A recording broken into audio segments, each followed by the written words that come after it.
McLovin. Chapter 1, Genesis. Zagreus felt the now familiar sensation of the abode of chaos. It was unlike any feeling under the earth. Usually he made his way in and out rapidly, but an urge struck him, a whim, to lay his hand on the stone columns around him, to take pause in this serene place. It was a rare moment of respite for the prince in his quest to escape the only place he'd ever known. Every previous visit to this place had been quick, receiving Chaos's blessing and leaving, either out of haste or out of sheepish fear. But the young prince hadn't realized in his attempt to escape Hades, in this place, he was free of it. Perhaps not in the way he longed for, but in a way that was worth commiserating on.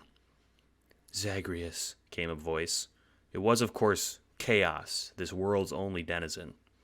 Zagreus always had to look around to identify the source of the voice, since Chaos's tone seemed to creep from all around, like honey oozing from the combs of bees. "Ah, Chaos, mate," Zagreus said once his eyes settled on the unsettling being. "Don't mind me, just..." Zagreus faltered. He didn't know how to explain himself. Before he could clarify, Chaos interjected. "Every being needs respite, Prince." Zagreus didn't know what to make of that. He watched Chaos curiously, the gray being's countenance as stoic as ever. The prince took this to mean he was welcome, so he spoke up, trying to strike conversation. It was a habit of his, one that Chaos had discouraged him from before, not that the talkative prince could ever help himself. "Thanks for letting me stick around, sir, or madam. I'm actually not sure," Zagreus offered, sitting down on the hard stone. "Please do not speak to me, Prince," said Chaos. Their words were firm, but they lacked authority. Not of such trivialities, anyway. Chaos's words were purposeful, as though speaking itself were not only a bore, but incredibly laborious for the being. They stared indifferently at Zagreus. "Trivialities?" asked Zagreus, cocking his head, leaning back on his palms. He was nearly laying now, Chaos floating above, watching him vigilantly. "I didn't take your status as a man or a woman to be trivial. Seems pretty important to me." "To you," Chaos said, nodding, "but not to me." Zagreus shifted again. The floor wasn't comfortable, but it wasn't uncomfortable either. It was an odd sensation. The feeling of the floor was blank, null, unlike the stone of Hades' house, which appeared smooth, but had texture, and unlike his own bed, which was smooth, but had a give to it. Odder still was the space around the outcropping. Darkness stretched out in every direction, with seemingly only the stone slab in its middle, where Chaos and Zagreus sat. "Where are we?" Zagreus asked. "And I suppose if I ask a question you wouldn't want to bother with, you can just not speak. I'll understand." Chaos blinked, and for once their face shifted. It was a small shift, from impassivity to mild surprise, and then back. But Zagreus counted it as a win. "We are in my domain, Princeling," Chaos said. "A space outside the world. No rules govern this place except what I give to it. No form exists except for what I bid. It is a place of limitless potential." "So you're saying you built this for me?"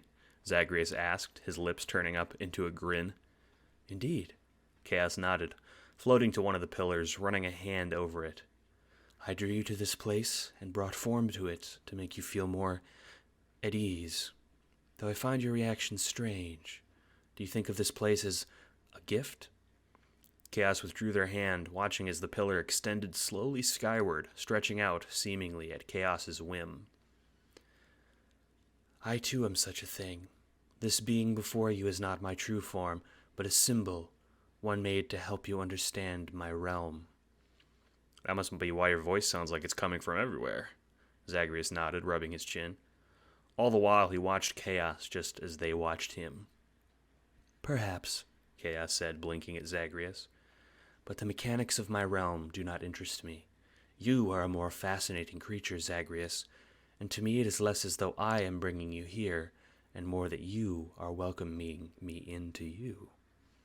Before Zagreus' eyes, Chaos changed.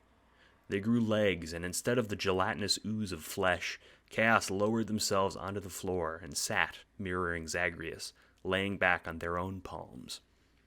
"Chatty today, aren't you?" Zagreus said, amused, watching Chaos perfectly mirror his movements. He raised his hand, Chaos theirs. He smiled, and Chaos matched him mechanically. That's quite a trick you've got. You fascinate me, Zagreus, Chaos said, following as Zagreus touched his nose, then his chin. No mortal nor god has ever understood my being, and you are no exception, but you are not unwelcome in my realm, unlike them. When you are here, I feel a strange feeling. Strange good or strange bad? Zagreus asked, lifting one leg, watching Chaos lift theirs in tandem. Strange, Chaos reiterated. New. Zagreus stood up, holding his hand out. Chaos followed suit. Slowly, Zagreus paced forward, and Chaos followed until their palms touched, gently. Tell me how, Zagreus spoke softly. You saying those words is precisely the phenomenon I'm referring to, Chaos said. They stopped mirroring Zagreus, entwining their fingers with his. Zagreus followed suit, following Chaos's movements now. You do not understand my domain. You do not understand me. You understand nothing, and yet you do not fear this place. You do not fear me. You are neither struck by awe nor by shock. You simply enter my realm, and instead of absurdly demand answers, you sit calmly and observe. Chaos and Zagreus lowered their hands, and Chaos moved to stand at Zagreus' side. Before meeting you, little prince, I thought all beings were the same. They fear what they do not understand, and failing that, they demand knowledge with their petty words. I thought a being like you was a paradox, one who knows by not knowing. Zagreus looked down and couldn't help from blushing. He was holding hands with a primordial being, after all. That didn't happen every day. Chaos's hand wasn't warm. It wasn't cold, and it was the same texture as the smooth stone that made up the floor, registering as touch, but with no texture. Still, it was comforting. The once weightless Chaos, now entwined for this moment with him. Are you flirting with me, mate? Zagreus asked, swallowing. Perhaps, Chaos said softly. Are you with me? I like you, Chaos, Zagreus said simply. That's more important than my curiosity about the place. When Zagreus looked at Chaos, he was shocked. Chaos was smiling. It was a kind, loving smile, beautiful and meticulous, like a painting, like art. And once Zagreus looked, it was gone. My apologies, Chaos said. I'm not used to affecting facial expressions. Forgive me if my attempt was uncanny. Zagreus laughed, letting go of Chaos's hand, putting his hands on the being's shoulders, grinning as wide as he could. No problem, mate. Tell you what, next time I show up, practice and show me what you got. Chaos nodded solemnly, putting their hands on Zagreus' shoulders in return. They were just hands, but their weight didn't leave when Chaos removed them. I think we should see more of each other, Prince Zagreus, said Chaos. Their voice echoed throughout the place, his body dissolving into darkness, like a shade. When Zagreus emerged into Tartarus, his mind turned to other affairs, such as how best to skewer the vermin of the underworld. But the weight didn't lift from his shoulders as he vied for the surface. Like Chaos were there with him, pushing him forth. Chapter 2. Embrace. Zagreus had taken to staying a while in Chaos when he got the chance. It didn't seem as though Chaos minded welcoming Zagreus whenever he entered their domain. Each time Zagreus re-entered, it was different. Yesterday, a temple shrouded in starlight. Today, a grassy field. Welcome, Zagreus, said Chaos all around him. There was a tree casting a long, shady shadow against the ground. As Zagreus approached, he saw Chaos, a familiar face, among the bark of the tree. This is new, Zagreus said, amused, running his hand over the tree bark. Everything in Chaos's realm was false. The tree bark was too smooth, much more so than the trees of Elysium. It was like a tree and more like a sculpture, a false icon, a recreation emphasizing the tree's beauty. Though it was uncanny to see an ambulating face in the tree, Zagreus couldn't help but smile. Indeed, said Chaos. I have not seen you for some time. Zagreus sighed. There was a good reason for that. Chaos seemed to detect the change in Zagreus' demeanor. I shall not press the reason for this, Zagreus, Chaos began, speaking evenly as ever. After all, I have no reason to think you would think less of me. Usually I would welcome the mystery, but if you would like to tell me what fills your mind, speak it, please. I saw my mother, Zagreus said slowly. It was a painful memory, one that burned his heart. But not for long enough, finished Chaos. Zagreus nodded.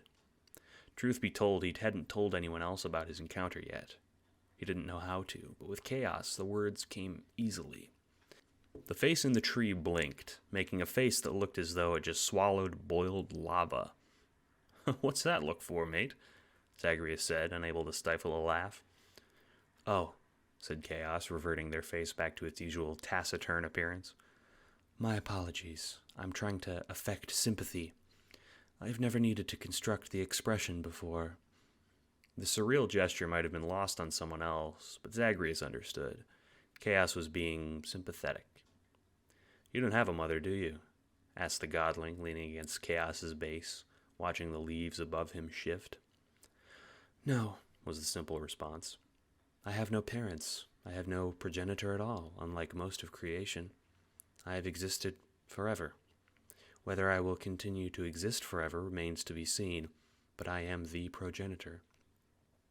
So you created this? Hades, the earth, everyone in it? There's a long pause. Chaos made the wind rustle Zagreus' hair, the cool breeze rolling over the infinite field. In a sense, Chaos said. I was not its architect. I was not its designer. I was merely a catalyst, the match to a candle, the inception, the genesis. In the beginning, there was only me, and on a whim, I made the first beings.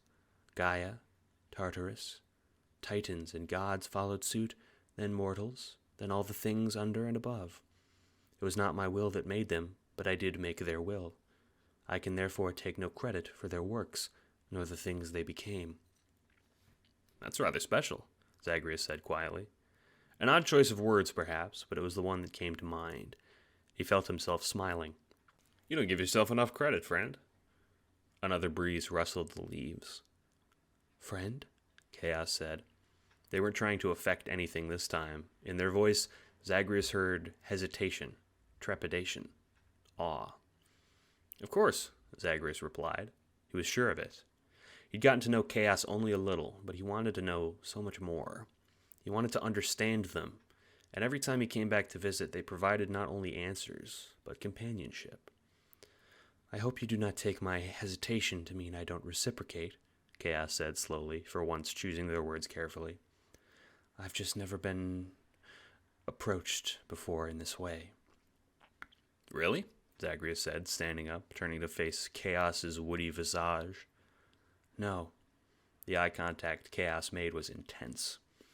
Your world was not the only one I hatched. I have made many. Yours, of gods and heroes. Others, born of grand explosions in space. Others still born of those worlds. Simulations, hallucinations. A foam of being sprawled out due to my whims.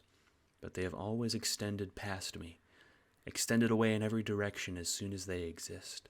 Never has a being come back to me so often. Never have they, in my eternal time, say they were my friend. That sounds awfully sad, mate, Zagreus said, putting a solemn hand on Chaos's branch. Sad? Chaos made another breeze kick up. Not sad, Zagreus. I've never desired friendship. Oh, Zagreus hastily took his hand off the branch. Sorry, I didn't mean to overstep. Until now. Chaos cut Zagreus off, his voice seeming to echo through the field, gentle reverberations. It made Zagreus dizzy. He fell to the ground on his rump, and when he opened his eyes, Chaos stood above him, no longer a tree, but in the form of a man, reaching down to help Zagreus to his feet. I have never wanted a being to be happy, Zagreus. I've never felt a being want me to be happy. Even Nyx, even Gaia, even my countless creations from countless worlds, they all solemnly bow to me as their creator. But not you. You. Chaos paused. The field fell away behind them, and the two were floating. Chaos hadn't let go of Zagreus' hand, the duo floating in nothingness, weightless, held together by only their grip. Chaos, Zagreus said softly. He felt something stir in his heart, something he'd never had time to feel before. It began to churn in his chest, and calling Chaos his friend no longer seemed adequate. He opened his mouth, but Chaos put a finger to Zagreus' lips. Don't say what we both know, Zagreus, they said. Chaos looked beautiful. Not just the being, not just the man Chaos appeared as, but the rest of them. The twinkling stars in the void behind them, the artful replicas of nature Chaos made. The beauty was beyond words. It wasn't fair, Zagreus thought. Words rob the world of power. Words turn emotions into thoughts. Words turn feelings into something lesser, something base. Chaos pulled Zagreus closer, and Zagreus' hand found Chaos' hip. He was breathing heavily, even though there was no air to breathe, his lips parting gently. I know a way to speak without words, Zagreus said softly. Chaos blinked. Their mouths were so close now. Chaos could feel the heat of Zagreus' breath, and they drew in, closing the gap between them. They kissed, and it was electric. Zagreus had never been kissed before, and Chaos in their vast infinity had not either. It was chaste. It was over in an instant, but it was enough. Chaos, Zagreus whispered as they pulled away. But when he opened his eyes, it was not Chaos or their realm. It was a familiar bedroom. Chaos was gone. Zagreus felt a pang. Damn, he would have liked to do that again. Hey, Zag, came a cheerful voice from his doorway. Zagreus started, whirling around in shock. Hypnos, Zagreus said, scandalized. He was shocked out of his awe and quickly into an embarrassment. How long were you there? How long was I here? Long enough to watch you kissing your mirror, Hypnos said, waggling his eyebrows scandalously. Practicing for your boyfriend? Or is Chaos a girlfriend? Or would it be a them friend? Get out, Zagreus said, face burning red with hot shame, taking an ink bottle from his desk, hucking it at Hypnos, who slid out of the doorway, grinning impishly. When Hypnos was gone, Zagreus ran a hand through his hair. His heart was still thudding, and he could still feel the weight on his lips. I understand you are meeting with Zagreus, said Nyx slowly. It was thanks to Zagreus that the two were able to speak at all, a fact that the duo was thankful for. Still, there was a space between them that Chaos didn't enjoy. Nyx was like the rest of them. Despite being their daughter, Nyx treated Chaos at arm's length, and despite having the love of a daughter, Nyx had the same apprehension the rest of the waking world did. I am, replied the primordial being. They had taken to a more human appearance lately. Today, Chaos looked like a marble statue, blank of color and alabaster sculpture that moved like a person. I didn't take you for one who would fraternize that way, Nyx said. She was always so calm, thought Chaos, too even-tempered. Was this how people saw them? Chaos didn't emote because it was alien to them, but Nyx did not because it was her choice. Chaos couldn't help but feel a bit resentful. It was a mild feeling, but Nyx was given the power to emote and chose not to use it. I did not either, Chaos said.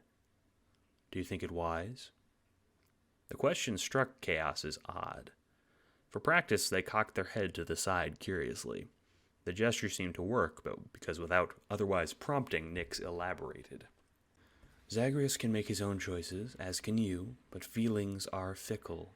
More fickle, perhaps, than you are used to. Are you trying to warn me of something, Nyx? Chaos asked. It was a blunt question. Chaos didn't ask many questions. They never needed to, after all. Things in their realm were within their control, so the need for query was rare. Yes, Nyx replied, tenting her fingers. Zagreus is impetuous and thoughtful. While I'm sure he does invite positive emotions, where before they were none, he also can invite negative ones. Perhaps, said Chaos, turning their head away from Nyx. They had considered this, of course. Chaos was not naive. Love involved heartbreak, too, even if the two of them were simply friends. "You're not conventional either, Chaos," Nyx said. "Would you be able to give him what he wanted? Would you be able to keep him safe? If something went wrong, would you—" "Enough," Chaos said, their words echoing through the space. Chaos's body shifted, and they turned back into their old form, a floating gray torso, their third eye in the center of their head, gelatinous and alien, a form Nyx was more used to, one Chaos was more comfortable in. Chaos didn't speak for a moment. Chaos usually loved being unsure. Uncertainty was the realm they marinated in. Interpretation, raw emotion, all were things Chaos were familiar with. But for some reason, this uncertainty, the uncertainty of Zagreus, of that mysterious man and his striking eyes, that uncertainty shook Chaos to the core.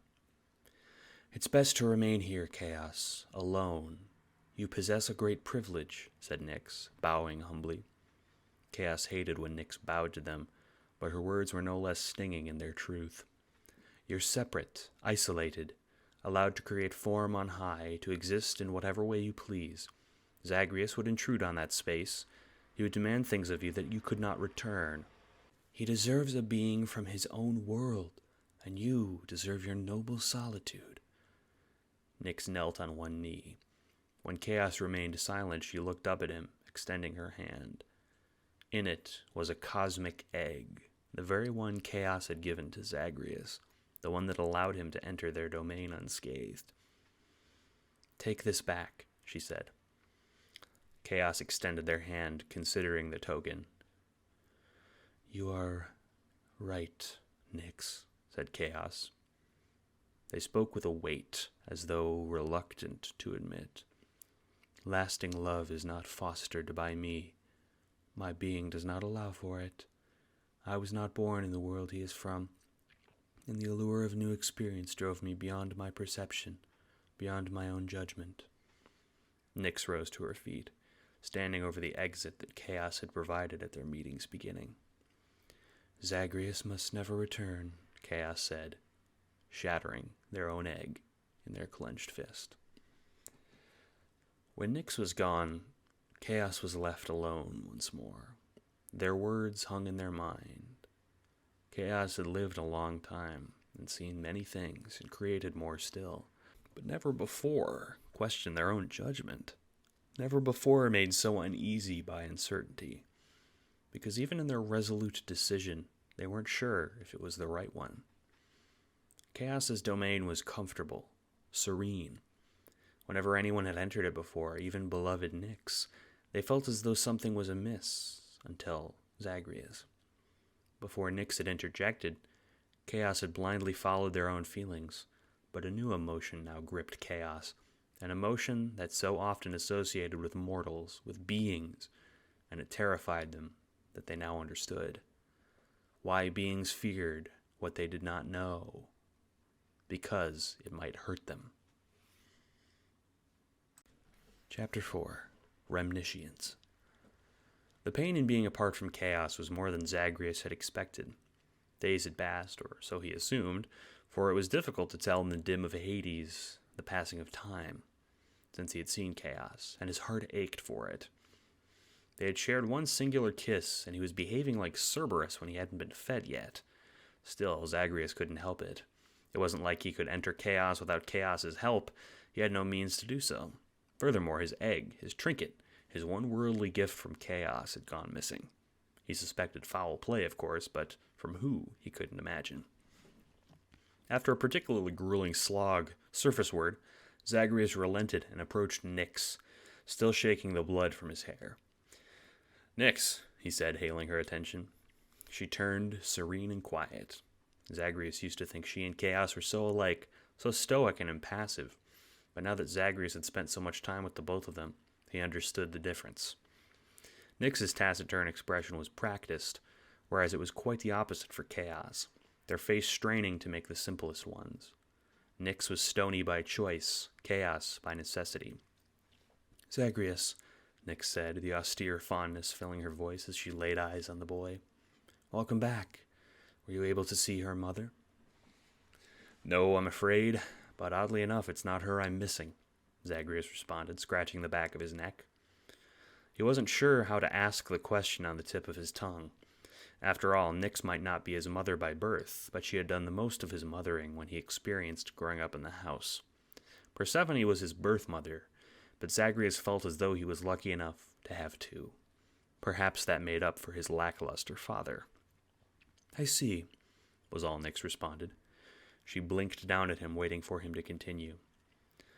Look, recently I've been growing close to chaos, Zagreus began. He was surprised when Nyx didn't look surprised in the least. And, well, they've rather shut me out recently. You wouldn't happen to know any back channels to get into their domain, would you, Nyx? Do you have a message to relay? Asked Nyx softly. It was a response that didn't quite sit correctly with Zagreus. He hastened to qualify himself. No, I mean, I want to see them, in person. It's a personal matter. Zagreus felt a little embarrassed, dangerously close to revealing his burgeoning feelings to his own half-mother. Then you will have to wait for chaos to open their realm to you, Nyx said. Zagreus scanned her features. They were too perfect, manufactured like the trees in Chaos's field. Zagreus crossed his arms. Come on, Nyx, you're being coy. I helped you reconnect with Chaos, now you two are intertwined. You must know some way to... Enough, Zagreus, Nyx said, the same tone in her voice. It was something Zagreus had never heard from Nyx, a pitying tone, sympathetic for all the wrong reasons. She put her hands on his shoulder, and instead of comfort, he felt sudden disgust. What do you know? Zagreus said suspiciously, his eyes narrowing, flitting across her face, desperate for some crack to notice, something to read about her countenance. She closed her eyes briefly. Zagreus, it was not meant to be. The words pierced Zag like a spear, as suddenly the pieces fell into place. His shoulders slumped for a moment before straightening even more rigidly. You took my egg, he whispered. Why? Zagreus had always thought Nyx above the politics of the gods. Where Hades was underneath it, bound under the earth, Nyx flew above it, her affairs outside their scope. Zagreus never dreamed he would see her like this. You do not understand, Zagreus, Nyx said. She spoke with an even tone, usually so comforting, now suffocating and condescending. But I will explain. I think you'd best, Zagreus deigned to hiss. He felt betrayed, but even he knew he was overreacting. The sliver of goodwill not snuffed out by betrayal allowed him to walk into his room with Nyx to speak with her. They sat side by side on the bed, reminiscent of the many times they'd done so during Zagreus's upbringing. Chaos is a being of immense power, Zagreus, Nyx said. They both knew this, but Zagreus felt the weight of her words. They are not of this world. They were the spark that created it. It's hard to encapsulate how responsible chaos is for any individual thing in this world, but suffice to say, we would not be here without their will. Still, chaos is subject to whims, subject to fickle emotion, perhaps not in the same sense that you or I or a mortal is. Nyx opened her palm. Inside sat a dark, swirling orb. Chaos is a god amongst gods, a god of gods. Before Hades, before Zeus, and before the Titans. For as chaos creates, she regarded the swirling orb. Chaos destroys. She closed her hand, the orb snuffing out like a candle. Zagreus looked from Nyx's palm to her face. Well, they've hardly expressed any urge to that effect, Zagreus said, unconvinced. And they have this power whether or not I can see them. What's your point? My point, dear child, is thus. Chaos lives in a realm of their own creation, a realm that is their home and their very being. Just as your body is your home and being, so too is chaos as you know it. As you dream, chaos lives. Whims and fancies abound in their mind, and they allow us to enter their mind as they please, allowing us to enjoy the comforts therein. Chaos is asleep in their realm, dreaming. Our world, too, is of chaos's whim, dreamed by a dreamer, contained in their mind less directly, but no less potently. much like you cannot control every aspect to your own dreams. Still, Nyx ran a hand over the bedsheets. A dreamer wakes, and their dream ends. Fine. Zagreus was becoming impatient now. They dream up our reality, and when they wake up, we're gone. So what? That has nothing to do with us. Chaos does not know their own power, child. They are reckless with our world, and by allowing you into theirs, they risk everything. They risk ending the dream that is our being. I cannot allow that risk, Zagreus. Chaos must stay alone in their realm, free from outside influence.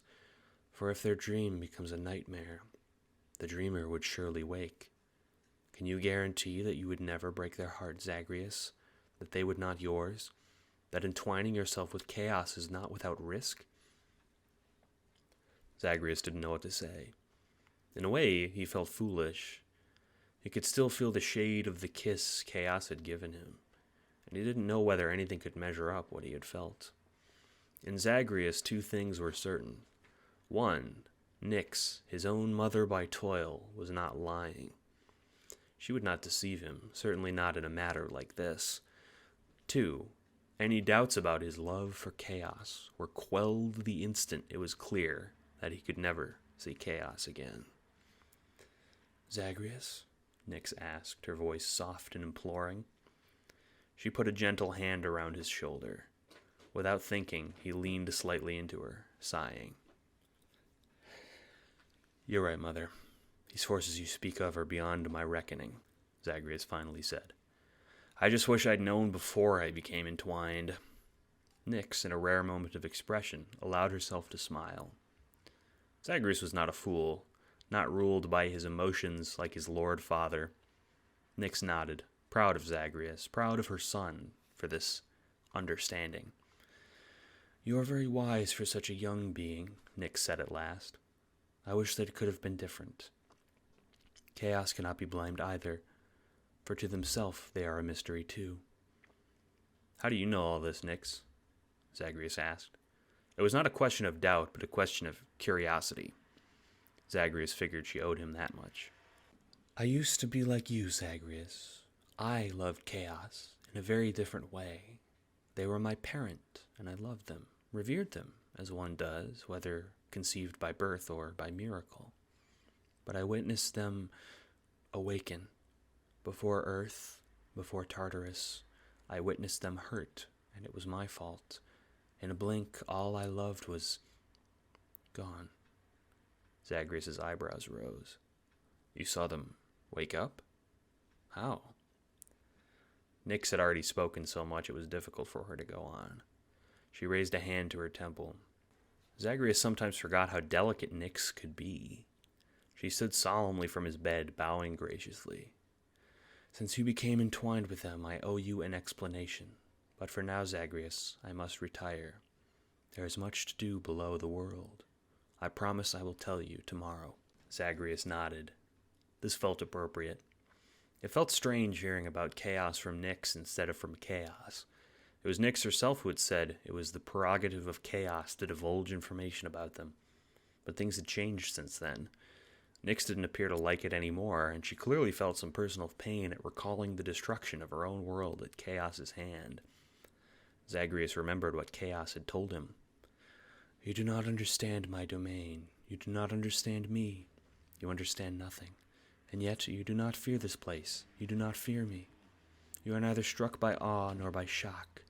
You simply enter my realm, and instead of absurdly demand answers, you sit calmly and observe. Those words felt strong now. Zagreus was being made to fear Chaos, who placed their trust in Zagreus. I'm sorry, Nyx, Zagreus said aloud to his now empty room, standing up and shouldering the Stygian blade. He couldn't allow Chaos's trust to be betrayed. He couldn't allow himself to falter. He couldn't ask Nyx to tell him about Chaos's private past, yet he couldn't go without knowing it either. Nyx meant well, but she had mistakenly reinvigorated the young prince to seek out Chaos in earnest. One last visit, Zagreus promised himself, leaving into Tartarus. He was without the egg, so he would have to pay the price to enter, but he knew if he looked long enough, he would find an entrance to Chaos. After all, if he had the patience to escape the underworld, scouring it would be no small feat. "Where you going, boyo?" called Skelly as Zagreus leapt into the pit that led to Tartarus. "Off to find a friend," Zagreus called back, disappearing into the black. Try as he might, Zagreus couldn't find a portal. It was irritating. Usually he was fighting to the end of Tartarus to meet with Meg or one of her foul sisters, but today was different. Instead of beelining to the exit, Zagreus meandered around Tartarus looking for his prize instead, the Chaos Gate. He'd never traveled the underworld for so long, and after routing another room, he sat down with exhaustion on a bench, head in his hands. "Well, this isn't working," he muttered, carting a hand through his dark hair. He looked around furtively for a moment. The room was empty. Not a foul denizen nor a shade in sight. He took a breath and decided to try something new. He paused. He felt like a fool, but this was the only strategy he hadn't tried. "Chaos?" Zagreus called the name into thin air. Maybe in Tartarus, the depths of the underworld, Zagreus could reach them. "Chaos," he repeated, louder now. No response. He slumped on the bench, clenching a fist. "Chaos, please!" Zagreus knelt on one knee, striking the ground in frustration. A low rumble began to sound. The walls about the boy shook. "Ah, shit," Zagreus said, mistaking his fist's strike for the cause of the tremors. "I didn't know I was that strong." But the trembling ceased as the floor seemed to fall away, and a familiar starry nothingness spread out beneath the hole, as if the hole was not in the ground, but through reality itself. A Chaos Gate. Zagreus was elated, punching the air, standing over the familiar portal. Unfortunately, he forgot about the absence of his egg keepsake, and thus the air was sucked from his lungs as the Chaos Gate drew from his vitality. "Ugh!" Zagreus winced, feeling himself pried apart at the seams, then seemingly reconstructed and spat out into the familiar void. Zagreus laid on the floor, taking a long, deep breath. These faux stone floors, something was so impossibly comforting about them, now that he hadn't seen them for so very long. He stood up groggily, shaking his head. "So, you returned," a voice said. Something about it was so unusually chilly this time. It sucked the comfort right out of the air around them. Zagreus looked and faced Chaos. This time, Chaos appeared in a familiar form. Gray skin, their third eye sigil stamped upon their forehead, gelatinous faces constituting the area where a waist would be. The size of Chaos, though, today was different. Enormous and looming, many stories tall into the air, looking down on Zagreus with impassive eyes. I have," said Zagreus. He was stammering, wasn't he? He hated stammering, particularly in this case, for it denoted fear. Perhaps not of the carnal kind, but of the interpersonal. A fear that he'd lose Chaos, or perhaps a fear that he'd already lost him. "Very well, Princeling. I will not be so callous as to give you a boon and send you away. We both know this is no longer what you seek." Chaos spoke in a way that Zagreus hadn't heard since their first encounter, and it broke something inside of him. He hadn't consciously realized how far Chaos had come, before taking human shape, being inviting, trying so hard to appear human for Zagreus. And now this clipped impatience had returned. "From your somber affect, I assume you have spoken to Nyx." "I have, Chaos. She told me many things about you, things I assumed to be true. Otherwise you wouldn't have kept this all from me," Zagreus said. He crossed his arms. "But I did not wish to hear them from her, for isn't mystery what you pride yourself on? Potential and absurdity? I thought it crass of me to ask her for the details." "So you sought me out knowing the risks to what?" Chaos said. Zagreus hated this. He had to crane his neck to look Chaos in the eyes. "To sate your curiosity, to delve into my and Nyx's shared past, to intrude on my domain as a crude probe, like some mortal pawing about in the dark for a match?" "No," Zagreus insisted, but Chaos continued speaking, the volume of their voice raising, ground shaking beneath Zagreus' feet. "You would come to me, into my domain, and treat me like this, knowing I have chosen to distance myself?" Chaos was booming now, Zagreus falling to his knees, clutching his ears, but the voice reverberated in his skull without relief. "Is my rejection not enough, godling, that you would petulantly demand entrance to my domain for answers that exist elsewhere?" "Chaos!" Zagreus was pleading now, eyes swimming, the world around him swirling. His hands shook and he fell forward onto his face, unable to move, watching blood seep from behind his eyes, sputtering as chaos shook the fabric of the world around him. "Leave this place, godling. You have come far too close. Your companionship was a disease, and I hereby expel it." Chaos raised a massive hand, clenching a fist in the shape of a hammer. Zagreus rolled onto his back, weakly holding up a hand to stop the blow, but it was no use. Chaos pounded through the faux stone, breaking it into atoms, sending Zagreus hurtling downwards, past the shattered stone, crimson blood trailing behind him as he fell. His body felt broken, mangled, his head still echoing with Chaos's words. Zagreus had died so many times before. It was a horrid sensation, the life draining from him as he lost control of his body, his world darkening. He could feel it now, the life fading from his body, watching Chaos get smaller and smaller as he floated away from them. Soon enough, Zagreus was back in Tartarus, spat from Chaos like gristle from the bone. The stone of Tartarus was less forgiving than Chaos's smooth stone, and it felt like Zagreus's body was on fire from the inside. He'd die soon, he knew that, blood dripping from his face, his broken eardrums ringing, his nose clogged with his own blood. Zagreus wheezed, getting onto his hands and knees, crawling back towards the Chaos Gate on the floor, which was still open. Zagreus didn't know what compelled him to go back, to crawl through the gate once again. He wasn't thinking in the last moments before he expired, perhaps. The delirium of Chaos's howling addled his mind, possibly. But whatever the case, Zagreus crawled into the gate and laid down on his stomach. The gate then did its foul work, sapping Zagreus of his final scraps of life, before tossing the lifeless carcass into chaos.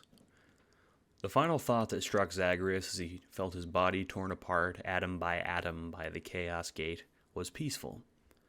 There was a certain peace in death, a moment of respite before he awoke back in the house of Hades. But Zagreus didn't reawaken in the pool of blood like usual. He awoke in chaos. Moreover, he awoke still beaten and bleeding. "Guess I can't die in a realm with no Hades," muttered Zagreus to himself. He moved his leg. Nothing. His hand. Nothing. He was floating in emptiness of chaos now. Looks like Chaos either wasn't around or didn't notice the suffering godling spinning into the void. Or maybe Thanatos is the reason I die. Or maybe... Zagreus spat blood from his throat, watching the crimson stain spiral away into nothingness. Nothingness. Chaos? Zagreus croaked. No response. Zagreus felt a strange conviction that he had no name for. He didn't know what had driven him back into chaos. He didn't know what madness had seized him. After all, chaos had ejected him from their own realm after raining pain down on Zagreus. Why should Zagreus crawl so pathetically back? Because he was in love, perhaps. That couldn't be all. Love was a part, surely, but there was something deeper, a feeling Zagreus couldn't place. He didn't know why even now he wasn't afraid of chaos. Gods and mortals feared death, but the prince was a veteran of it, though he didn't fancy himself as such. He was not afraid of pain, nor blood, nor death, so to the prince, when chaos howled and ejected him, even after the pain of chaos's power coursed through the godling, liquefying his insides as though chaos's very words boiled. Chaos's words were not that of a proto-god, distilling their divine wrath upon the lesser. They were the words of pain, a pain that Zagreus couldn't abide, a pain unlike the pain that broke his insides presently, the pain of loneliness. Chaos's cries were not the cries of a terrible otherworldly being, but of a frightened child, a cry Zagreus had made in his own youth, though perhaps not to such disastrous bodily effect. For the first time, Zagreus considered as he squeezed his bleeding eyes shut. He saw that pain in someone else. A kindred spirit, as absurd as that might be. "Chaos," Zagreus implored into the void once again. All quiet. Zagreus remembered the times he had petulantly howled through tears at his father to get out of his room. The fear of father finding his journals, the fear of Nick seeing his paintings, yet the yearning to be acknowledged by these same people, pushing away what Zagreus needed most. He wondered, was chaos the same?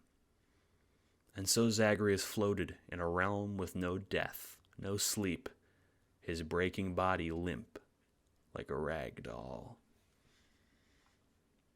Chapter 6. Obliteration. "Hey, have you seen Zagreus lately?" Hypnos mused, lifting his curly-haired head from the seat he'd been napping on.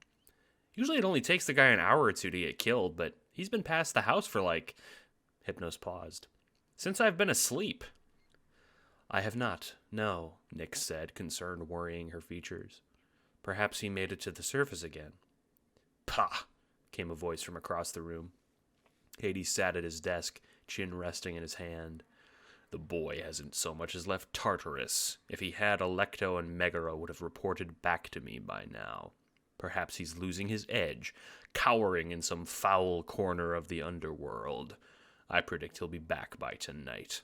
Perhaps if the planets deign to align, he'll shed his foolish plight." Hades seemed amused by this, but Nyx looked worried. "I'm sure he'll be back soon, Mom," Hypnos said cheerfully, though the edge of his words was shaved off, seeing his mother's worried face. "I'm sure you're right," Nyx said absently, staring towards Zagreus' room. Zagreus had been floating for a while. It was beginning to go from tranquil to boring. His body was still largely broken from Chaos's argument, so he couldn't even amuse himself by moving around, not that it would get him anywhere. No ground beneath his feet, no features around him. He was simply suspended in nothingness. "Chaos, come on," Zagreus called out, his voice hoarse. "I came to talk. Don't shut a fella out like this." No response. Zagreus wondered if Chaos would hear him. Would he float there forever? That was a scary thought. Floating in a void without any air or food, without even the ability to die. Zag shuddered. Don't mean to be a pest, Chaos, friend, but we really ought to chat. Or at least, maybe get me out of here." At long last, Zagreus heard a voice. It took no form and made no sound, but it filled his head. Thankfully, Chaos was no longer shouting, so the reverberations of Chaos's voice from within Zagreus were calming. "You came back," they said simply. "I came back," Zagreus affirmed. "Why?" Chaos asked. Looks like Chaos wasn't feeling chatty in the traditional sense, but they weren't trying to violently tear Zagreus apart inside out, nor kicking him out of their domain, so Zagreus considered this an improvement. "Not sure," Zagreus admitted. He didn't feel chatty either, his throat hoarse from coughing up blood. "Everyone has their bad days." There was a long pause. "You should go," Chaos said. Zagreus laughed. "I keep hearing that, but apparently I'm too stupid to get it through this thick head of mine." Zagreus curled up into himself, fetal, floating in nothingness. "You are hurt," Chaos said. "I thought that alone would deter you from wishing to speak to me." "Yeah, well, like I said, mate, thick head." Beneath Zagreus, a single white slab appeared. It was featureless, a perfect thin square, but Zagreus appeared to be able to lay down upon it. "I do not often have to do this, but I apologize." Chaos's words seemed to heal Zagreus, easing his wounds. Blood no longer dripped from him. "Thanks for that," Zagreus said, wincing as he sat up on the white floor. "Didn't know you could just patch me up like that. How come you never did that when I was going through the underworld?" "You never asked," Chaos replied. Zagreus laughed at that, choosing to lay down, closing his eyes. "Fair enough," he chuckled. "I'll probably forget to when the next time rolls around." Chaos didn't laugh, but there was a long pause that was more comfortable than the last. Chaos broke the silence and the mood with a much softer voice. "You really should leave, Zagreus," they said. "I am meant to be alone. It is better for me. It is better for you." "I know, Chaos," Zagreus said. He didn't know how to comfort the being, so he patted the white floor affectionately. "I know we can't be together, as much as it pains me to admit. Nyx told me how dangerous it would be, but I didn't want to hear it from her. I wanted to hear it from you." Chaos didn't speak, so Zagreus continued. "For my sake, but for yours too. Something doesn't seem right about someone else being allowed to tell stories about your past, about whatever happened." The white floor shrank, and Zagreus seemed to spill off it and back into the void. A dark hole seemed to open up before him. It looked the same as Chaos Gates he entered his realm through, but much bigger. Within it, images swirled, of Nyx, of a verdant and lush forest, of Chaos in their gray form watching over them. "I have not thought about such affairs for quite some time, Zagreus," Chaos said. Their voice was as stoic as ever, but there was a laborious quality to it. Zagreus wondered if it was pain in the same way he felt it. "The first being I ever made was Nyx. She was the first being with a beginning. I made her untold millennia ago, so long that measuring the time would be fruitless. For a long time, she and I were all that existed, all that was. She was not part of your world, but a different world, one that I populated for her. Trees, water, creatures, I made it all for her to reside in." Zagreus watched the portal. Nyx looked so different back then, wearing a much more simple black gown, kneeling to pet a creature that absolutely looked alien to Zagreus. "She was happy. She would use her abilities to move the very sun in the sky, darkening all around her. Such was her power. I gave it to her, though I did not choose it for her. I have power over creation, but often my creations take a life of their own. Trees grow into new trees, animals into new creatures. And Nyx grew into her own being. It was unpredictable, chaotic. I would not have had it any other way." In the portal, Chaos showed Nyx drawing a circle on the ground. To her delight, a Chaos Gate opened inside of it. "Eventually, though, I watched over her. She came to know of me. She learned of a way to open a gate into my realm. The same gates you are using are of her design, though neither of us entirely control where they appear." The portal now displayed Nyx and Chaos talking. Nyx laughing, a far cry from the Nyx Zagreus knew. "She would leave her world to visit mine, often. She had a love of a daughter, something that fascinated me. I longed to take care of her, for she was my own creation, but—" The portal shifted. It was night on Nyx's world. She was backed against a tree, pinned there, eyes fearful, gazing at a terrifying creature with a horrid visage. It slashed her neck.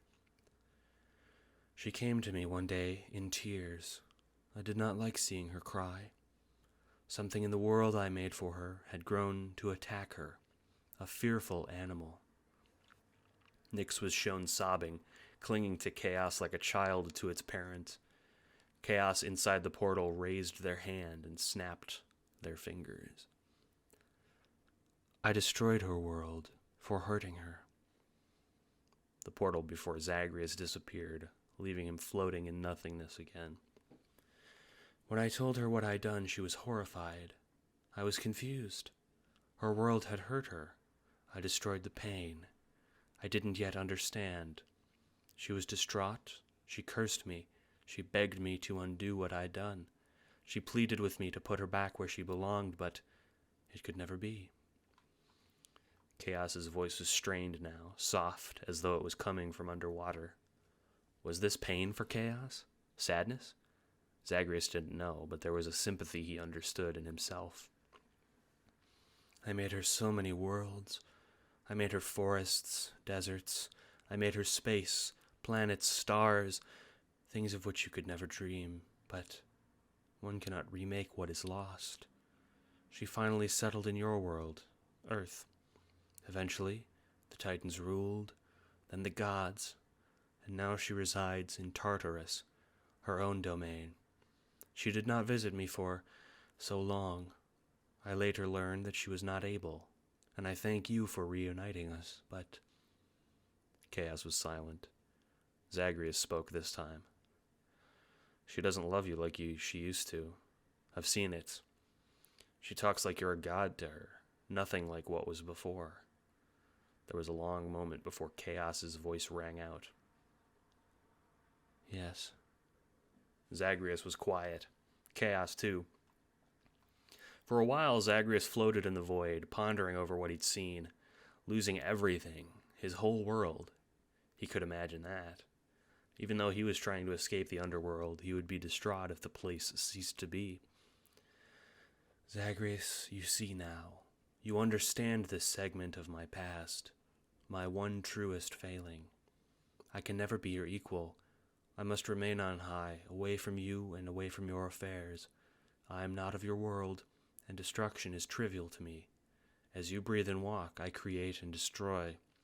How can anyone hope to feel like an equal in my presence? I who am above Zeus, who wields the power to create and destroy. I'm peerless. I'm alone, and this is how it must be. Sorry, mate, Zagreus said. That's not my takeaway at all. What? Chaos's voice was curious. Zagreus had learned to parse so much from Chaos from their time together. It was satisfying to hear Chaos register shock. Sounds to me like you learned your lesson, mate. You feel horrible destroying Nick's universe. Learned my lesson? Zagreus grinned. It was a roguish expression, one that looked rather silly, as he had no one to look at with it. Of course. Mistakes that are in the past are just that. In the past. Tell me, if you could go back in time, you wouldn't destroy Nyx's world, right? Back in time? Sure. Zagreus gestured to the void, drawing a line with his finger.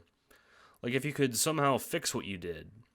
You never destroy another world like that again, am I correct? I did try to fix it, but it was futile.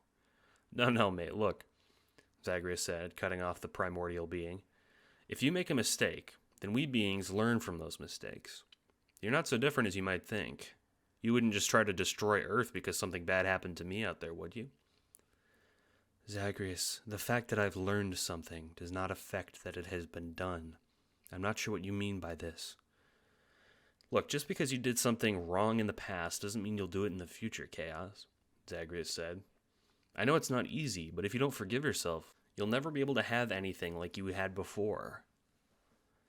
Chaos didn't have an answer to that. Zagreus floated in nothingness, crossing his arms.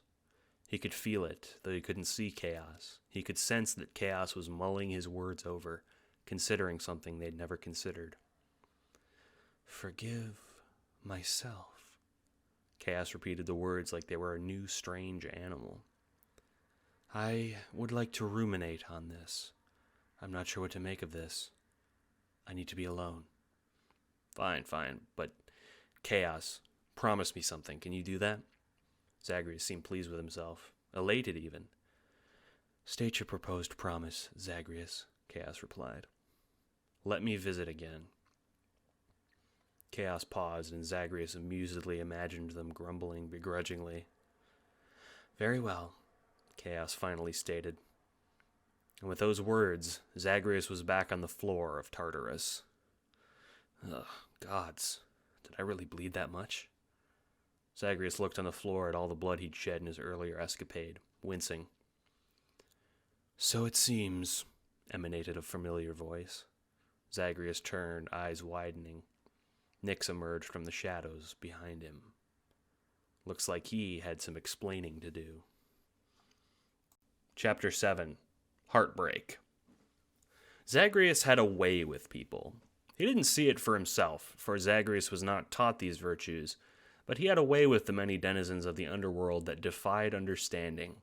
Perhaps it was his godly power, perhaps it was his unique disregard for death, perhaps it was how he was raised among a diverse array of people.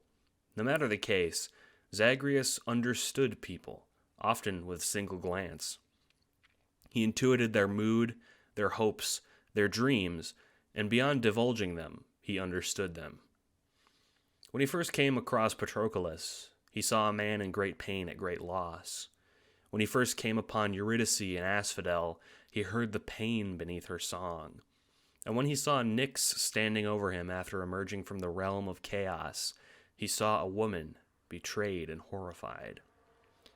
"Zagreus," she said, invoking his name harshly, a way he hadn't heard since his youth.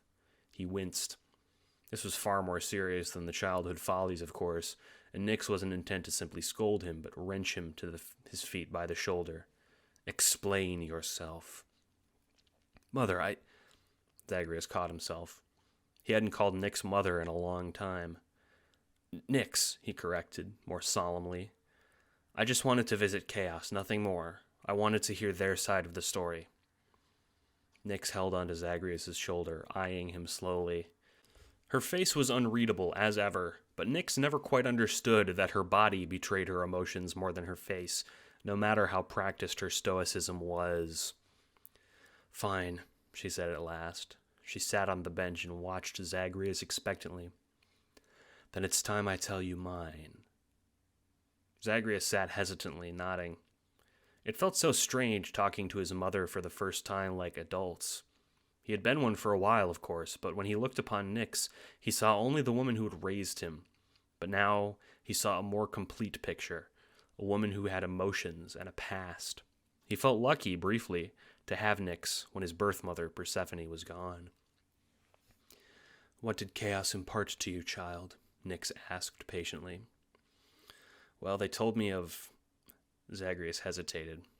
He didn't want to bring up something that might bring up awful memories, but he swallowed and spoke anyway. "Of your old world, how they destroyed it, how they felt, how our world came to be." Nyx nodded. She shut her eyes, taking a long, deep breath. "My old world was wonderful, spontaneous, full of life and joy. The beasts of that world were not wary of me like they are in this world. I'm sure that was a design made by Chaos." Nyx rolled up her sleeve, revealing a long, pale scar in her flesh leading up to her neck. "And one day, after a millennia of sport in the realm they made for me, a beast attacked." "Right," said Zagreus. "And then they destroyed that world, feeling you'd be hurt more." "Yes," said Nyx simply. "I could enter Chaos's realm whenever I pleased. Back then I did, often, sometimes for a long time. My world was lovely. There was so much to discover, so much to see, but Chaos was the only being I knew. Beasts made of the world were just that, beasts. I had no occasion to use language there, but with Chaos we could talk for days." Nyx leaned her head against the seafoam green pillar behind her. "And when I told them of what had happened, I came to them crying like an injured child, tears falling from my eyes, blood from my arm. Chaos must have been the same concerned parent. For the first time in my life, I saw them enter their own creation. They entered the world they made for me. I thought they were going to strike down the beast that did me harm, but..." Zagreus put a hand on Nyx's hand, watching a single tear roll down her cheek. Zagreus had never seen her cry, and it would be so strikingly beautiful with a starry night rendered whole in the little black droplet, if not for Nyx's sadness. "They reached out with their finger and snapped, and like a candle being extinguished," Nyx snapped her own fingers. "My world was gone." Zagreus had heard the story twice, but he didn't mind.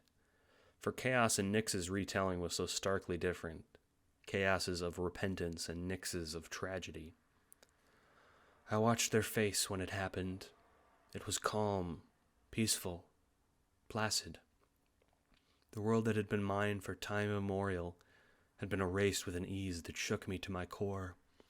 I looked at my hands to make sure they had not erased me, too, and when their foul deed was finished, they looked at me in the same empty expanse and asked what I would like my new world to look like.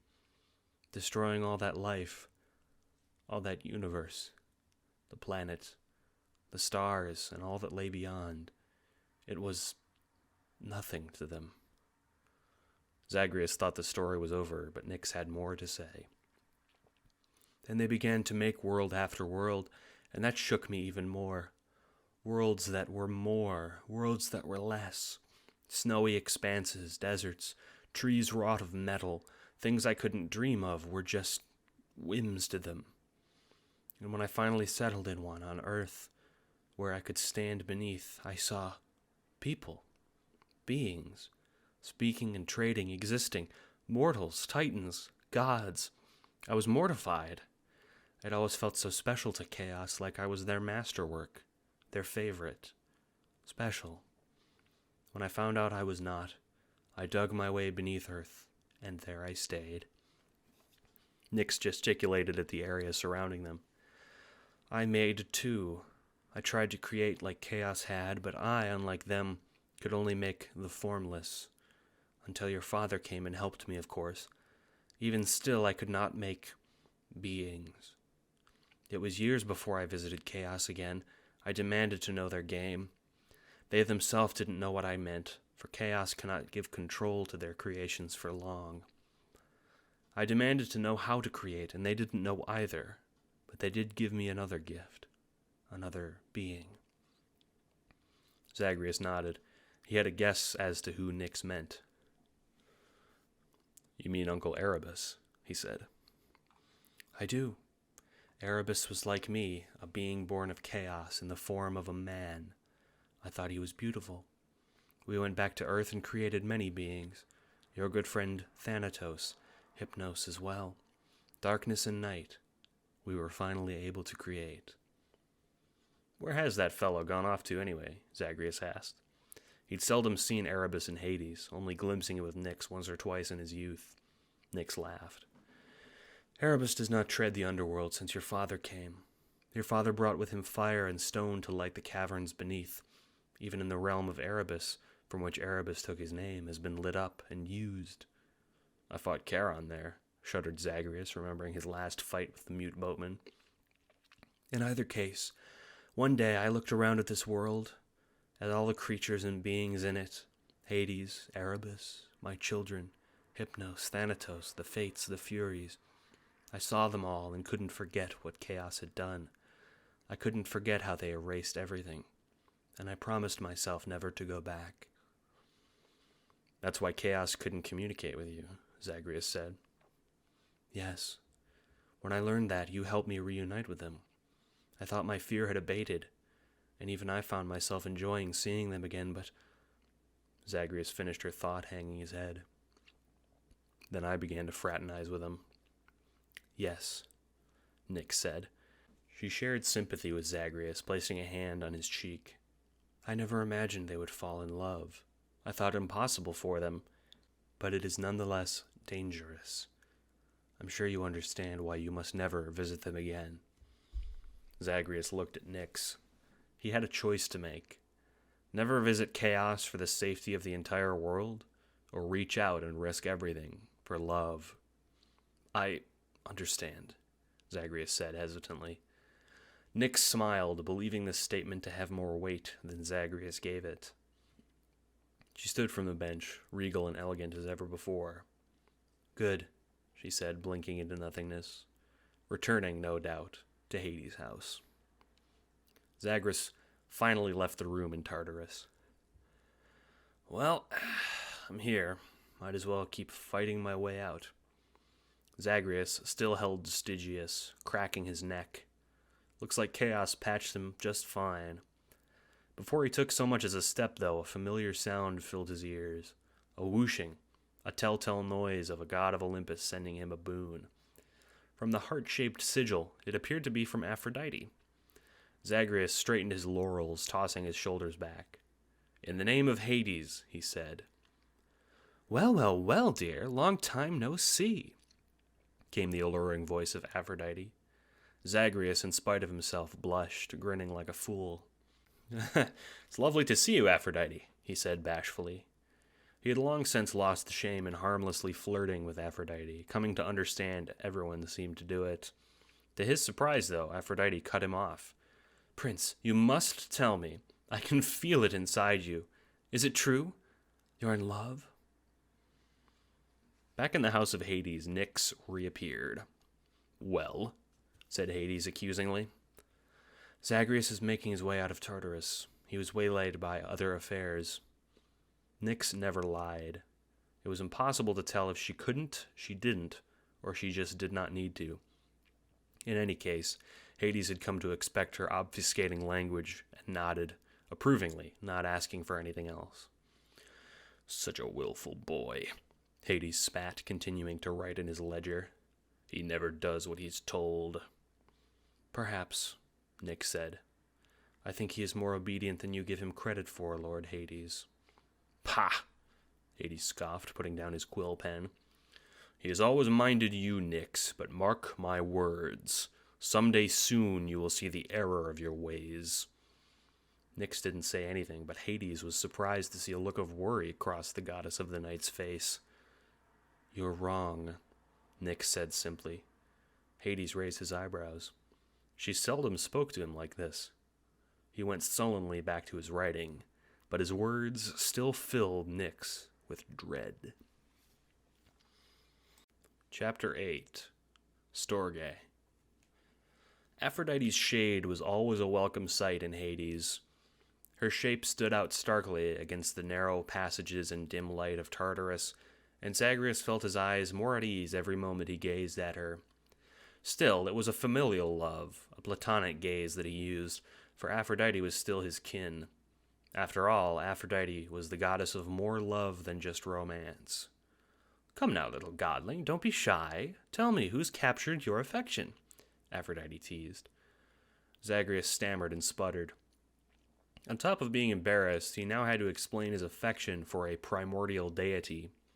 It's complicated.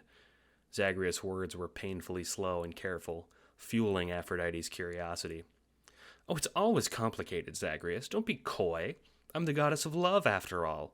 Well, in part. Her admission gave Zagreus pause. In part? He asked. He shifted his weight to his other leg. Aphrodite wasn't really here, and she couldn't see Zagreus presently, as he was too deep in the underworld, but they could hear each other, and Zagreus could see her. Oh yes, my lovely son, Eros, Aphrodite said. I didn't know you and Hephaestus had children, Zagreus said.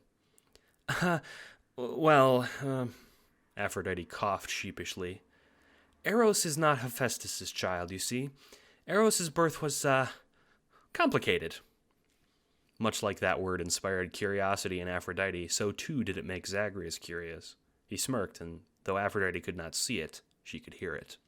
Very well, then. If you wish to know of my paramour, then tell me the tale of Eros, Zagreus said. Oh, a deal. How godly of you, Zagreus. Very well.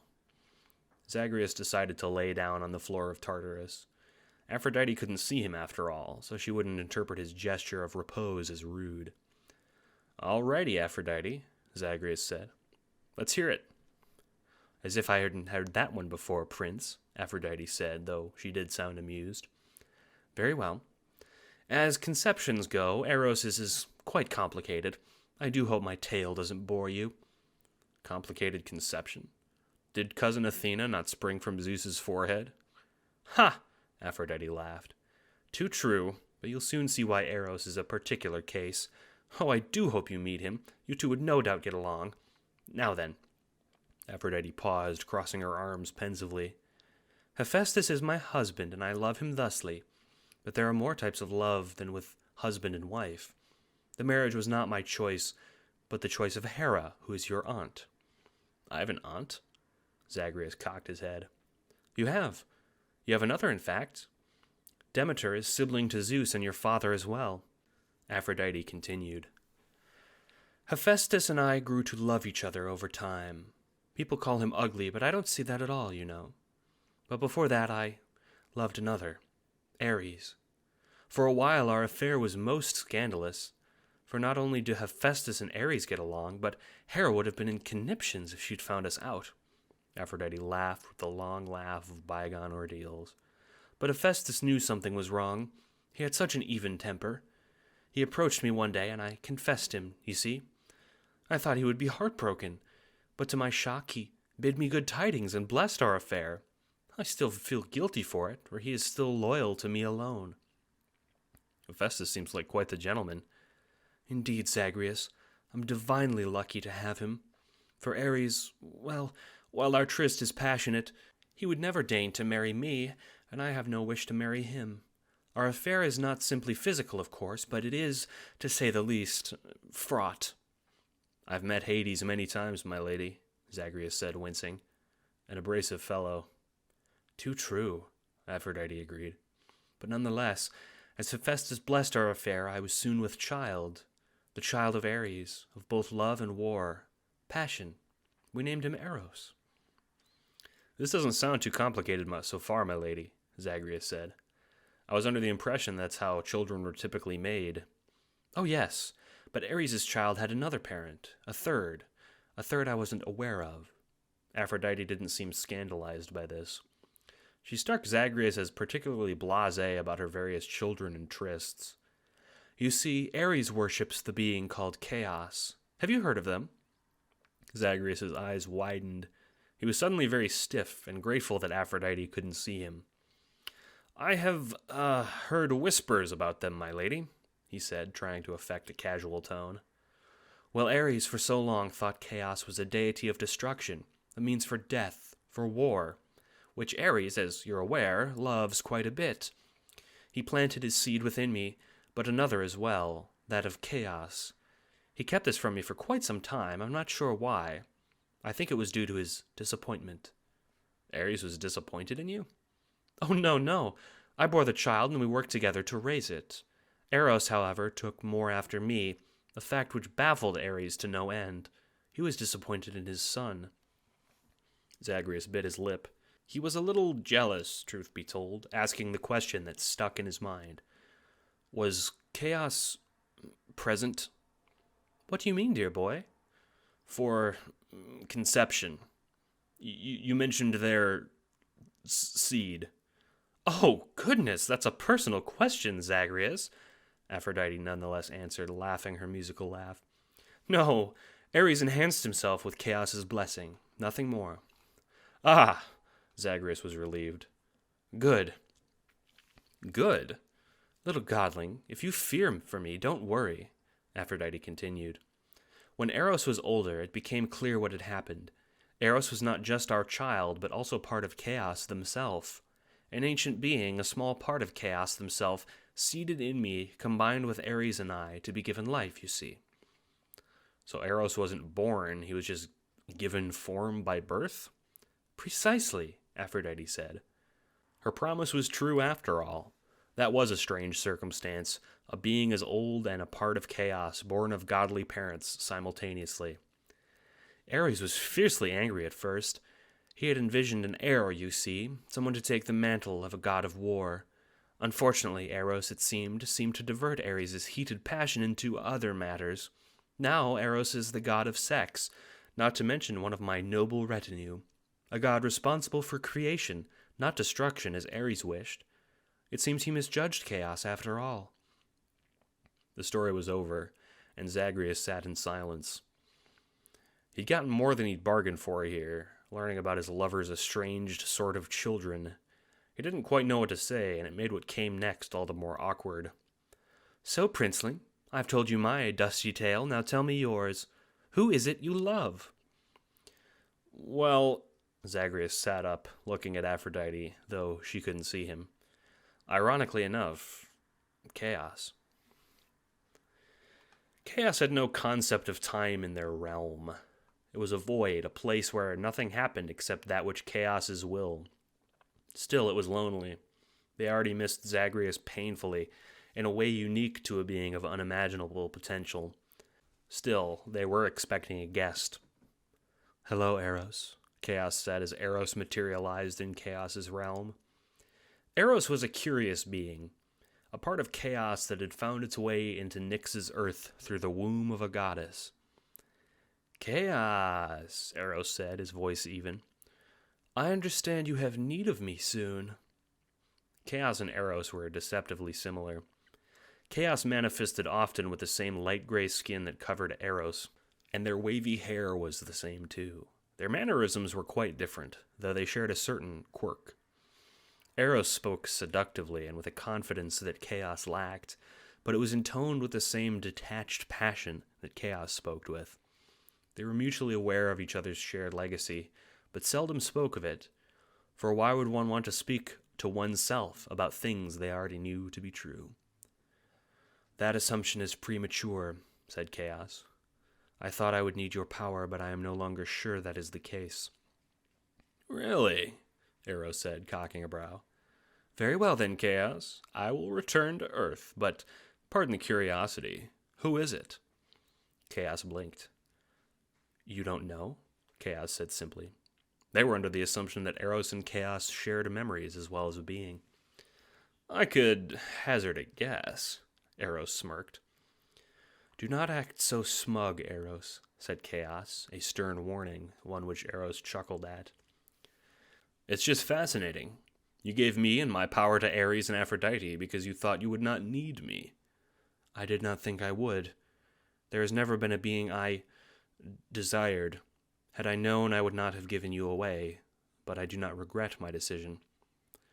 Very well, Chaos, Eros said. He felt like he'd won a long argument, and Chaos felt a little annoyed that they felt like they lost one. Call upon me again if you need me. Eros disappeared, reminding Chaos acutely why they didn't like visitors. Chaos felt himself changing. Once, so long ago, they had cast away Eros, discarded that part of themselves, imagining sex as no use to them. Now things were different, and Eros was allowed to be above them for it. Chaos was changing, allowing people in, and they weren't sure they liked it. Chapter 9. Motherhood. Zagreus had been so caught up with Chaos as of late, he'd forgotten about his mission, his cycle, his reason to be. You're late, boy, Hades said, his shoulders covered in his robe. Yes, well, I thought I'd be more punctual, perhaps, if you called off your horrible denizens. Seriously, Electra tried to tie me up this time, Zagreus said grumpily, feeling the cold breeze of the overworld winter lap his face. I warned you, boy. Stop this foolishness, or I'll be forced to stop you myself. Hades turned to face Zagreus, holding his mighty spear with white knuckles. Even if you're able to pass me, you'll simply die regardless. Your fate is all but sealed. Perhaps, but if it means I can see Mother again, I'd fight you 100 times over. Hades cast off his cloak. Zagreus thought he looked tired today. Very well, then. Then I shall make it 101. Their fight, as it was becoming a routine, was no less brutal than usual. Zagreus was left panting, face down in the biting snow after felling his own father. How many times had they fought now? A dozen? Each time Zagreus took a moment before moving on, but the moment was never long, as he had to move fast to see his mother before the curse of Styx took him. He walked to his mother's house as usual, and, as usual, he knelt reverently before her. The snow gave way into a verdant garden, one which Zagreus so desperately wished he could taste the fruits of. Mother, he said, feeling her help him to his feet. You seem particularly tired this day, my son, said Persephone, helping him into a chair. Your father is still standing in your way? Yes, said Zagreus, leaning on her. She was so soft, so matronly, it was as though he could feel their blood bonds in a tactile way. He could feel her love palpably, and it made every trek out of the infernal depths of Hades worth it. He was so impossibly stubborn, she sighed, helping him sit. But your fatigue is not just from your wounds. Something is on your mind. It wasn't an accusation, of course, but it was firm, a motherly command, an oblique way of demanding what was wrong. Zagreus didn't feel like lying, nor think of a reason that he should, but he hesitated. It's an affair of love, I suppose, Mother, he admitted, coughing. The curse had not taken him yet, so they had time. Ha! Persephone laughed. Zagreus had never heard her laugh before, and it was infectious. Yes, I suppose I'm not the best judge of that sort of affair, I'm afraid, if my marriage to your father is anything to go by. But if you wish to talk, I will listen, Zagreus. For a brief time together, I'll keep it painfully simple, Zagreus said. An explanation in full would no doubt fill all the surface time he had. I believe I love someone who I should not. Someone dangerous. Well, then I'm afraid you take after me, Persephone said, laughing again more quietly. Do you fear that you won't be able to be with them, or do you fear that you won't be able to stop loving them? Zagreus didn't know. He could only shrug. I don't know what I want. Their danger is real, I know that to be true, but I still can't justify to myself straying from them. I feel selfish for weighing the world against my own love and care for them. The whole world? Zagreus, don't be dramatic. Persephone didn't mean to be dismissive, but Zagreus smiled anyway. We're slaves to our hearts, Zagreus. We cannot be beings without them. If we did not love, and that love was not hard, we'd have nothing to strive for, no matter how painful it may seem. You already know which action you're going to take, and there's no commiserating or justification that needs doing. We do what is right because we feel it to be right, even if it did endanger the world, to damn with it. Zagreus coughed, feeling his chest seize. He had learned to gauge his time left by how much pain he felt, and time was short now. I think I understand, Mother. We can't control what our hearts feel, but we must obey them. Indeed, Persephone said, her voice a little sad. Zagreus felt as though the advice she'd given was not just for him, but for herself, too. There was a dual representation in her voice. One, that she was trying to convince herself of the word's truth, and two, to make Zagreus avoid her mistakes. And if you do not follow your heart, you will forever regret it. Zagreus clutched his chest. He couldn't speak anymore. Persephone had gotten used to seeing her son die, but it never got easier. Still, she put a strong face on and laid a hand on his back, rubbing gently. I'll see you soon again, Zagreus. Your heart led you into my arms, and it will again. Follow that heart, my son. Mother, Zagreus spat blood onto Persephone's dress. I love you. The next thing Zagreus knew, he was crawling from the blood pool in the house of Hades.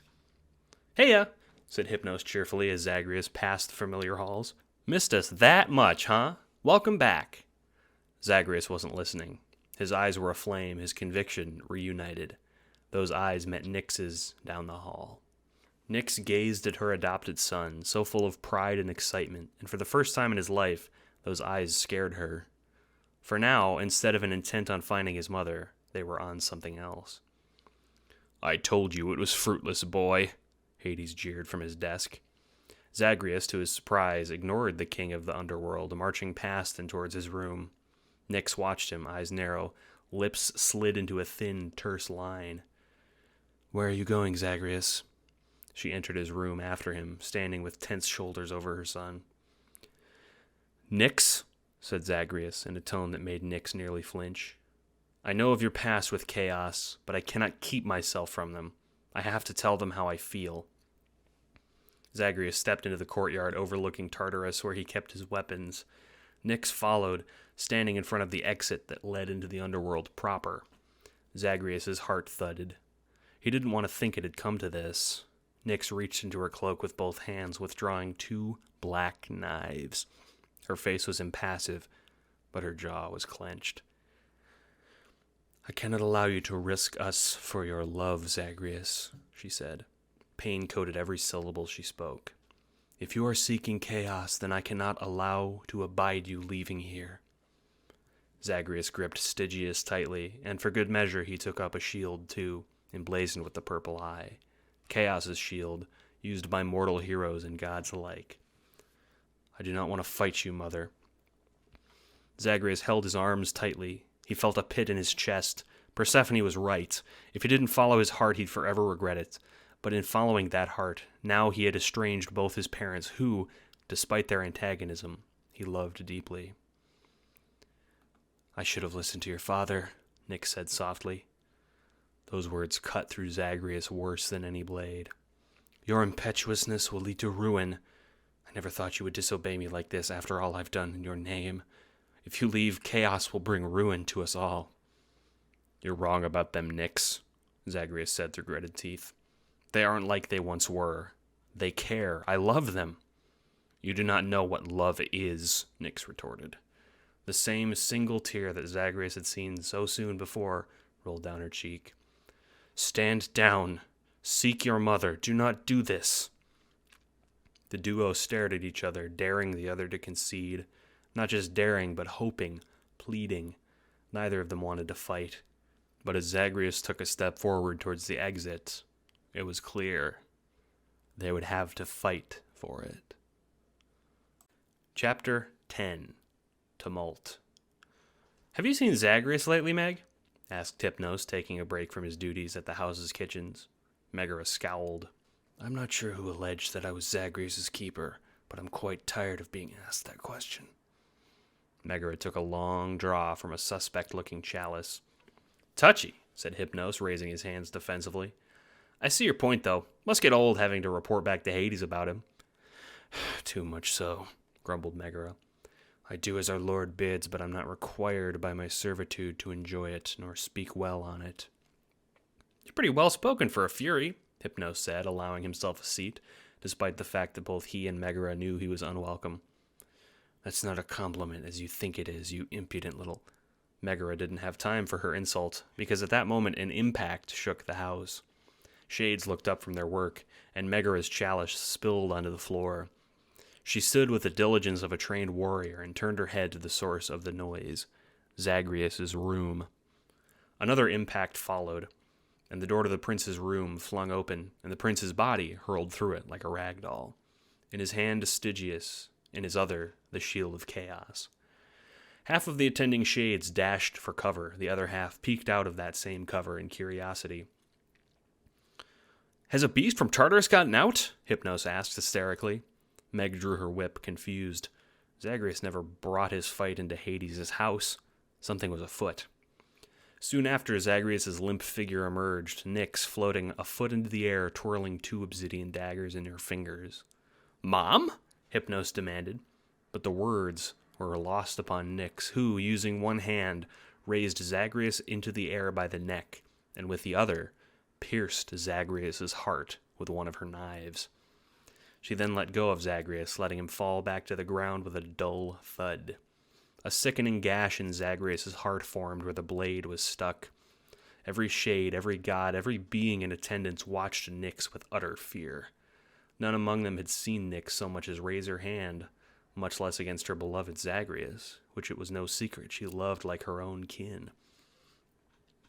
The gash in Zagreus' chest wasn't bloody in the least. In fact, it was black, like the skin was made of porcelain and an obsidian crack had formed inside of it. What is the meaning of this? Demanded Hades, thundering down the hall.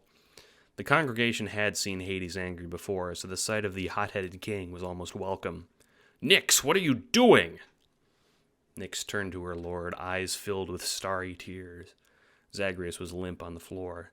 Hades' jaw was slack, looking from his son to his consort and back. One part terror, one part rage. Explain yourself, Nyx. Explain quickly, or I will strike you down, Hades said through gritted teeth. First you accommodate my son's excursions to the surface. Now you strike him dead within my own halls.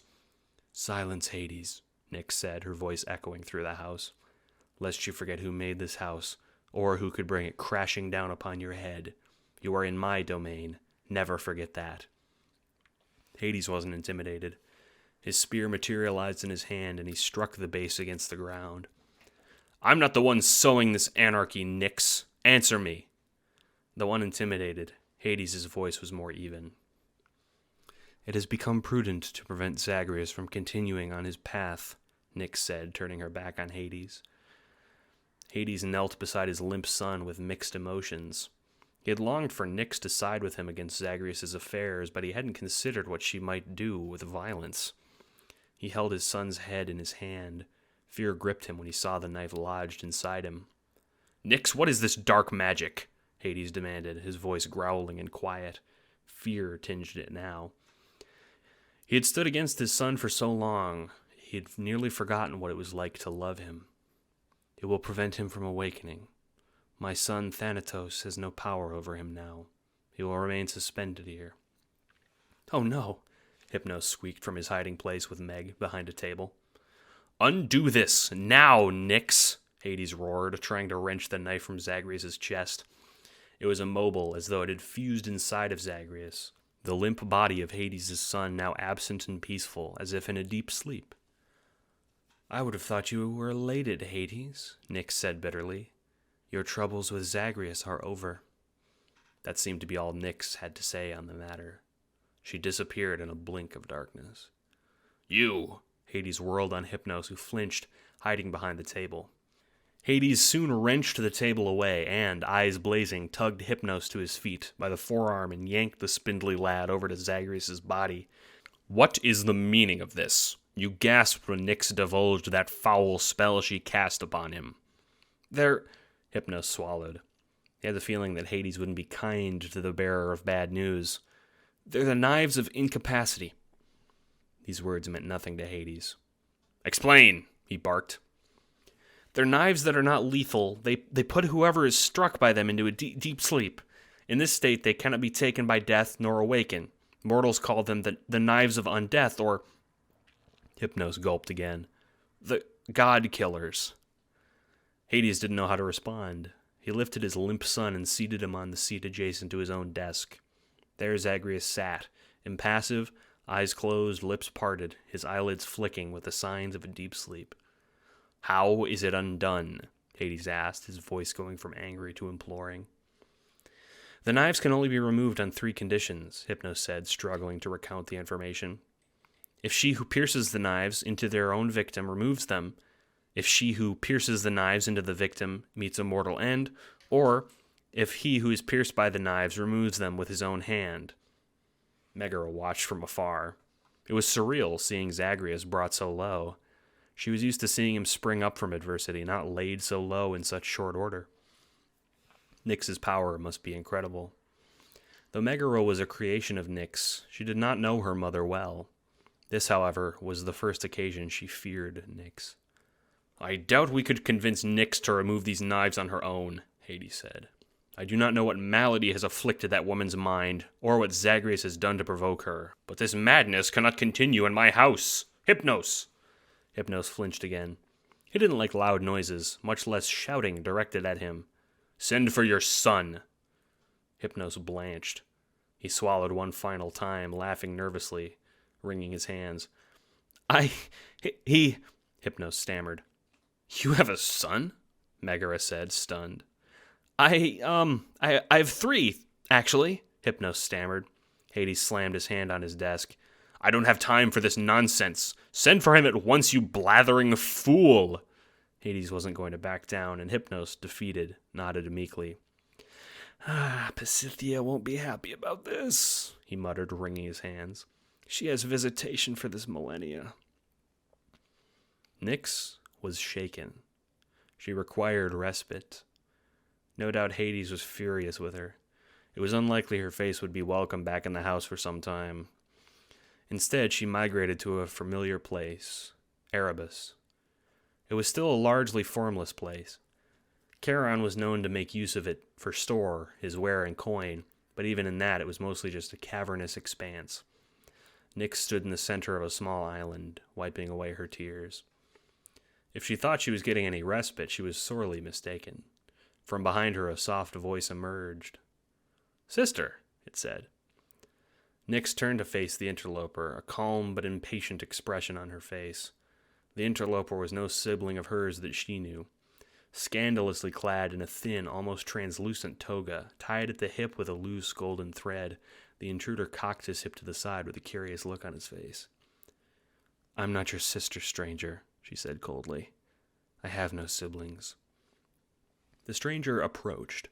He was short, slender, androgynous, and he did have a familiar look to him, his dark skin contrasting with his flaming white hair. No, perhaps not, but there's no other word for what we are, the being said. Forgive me.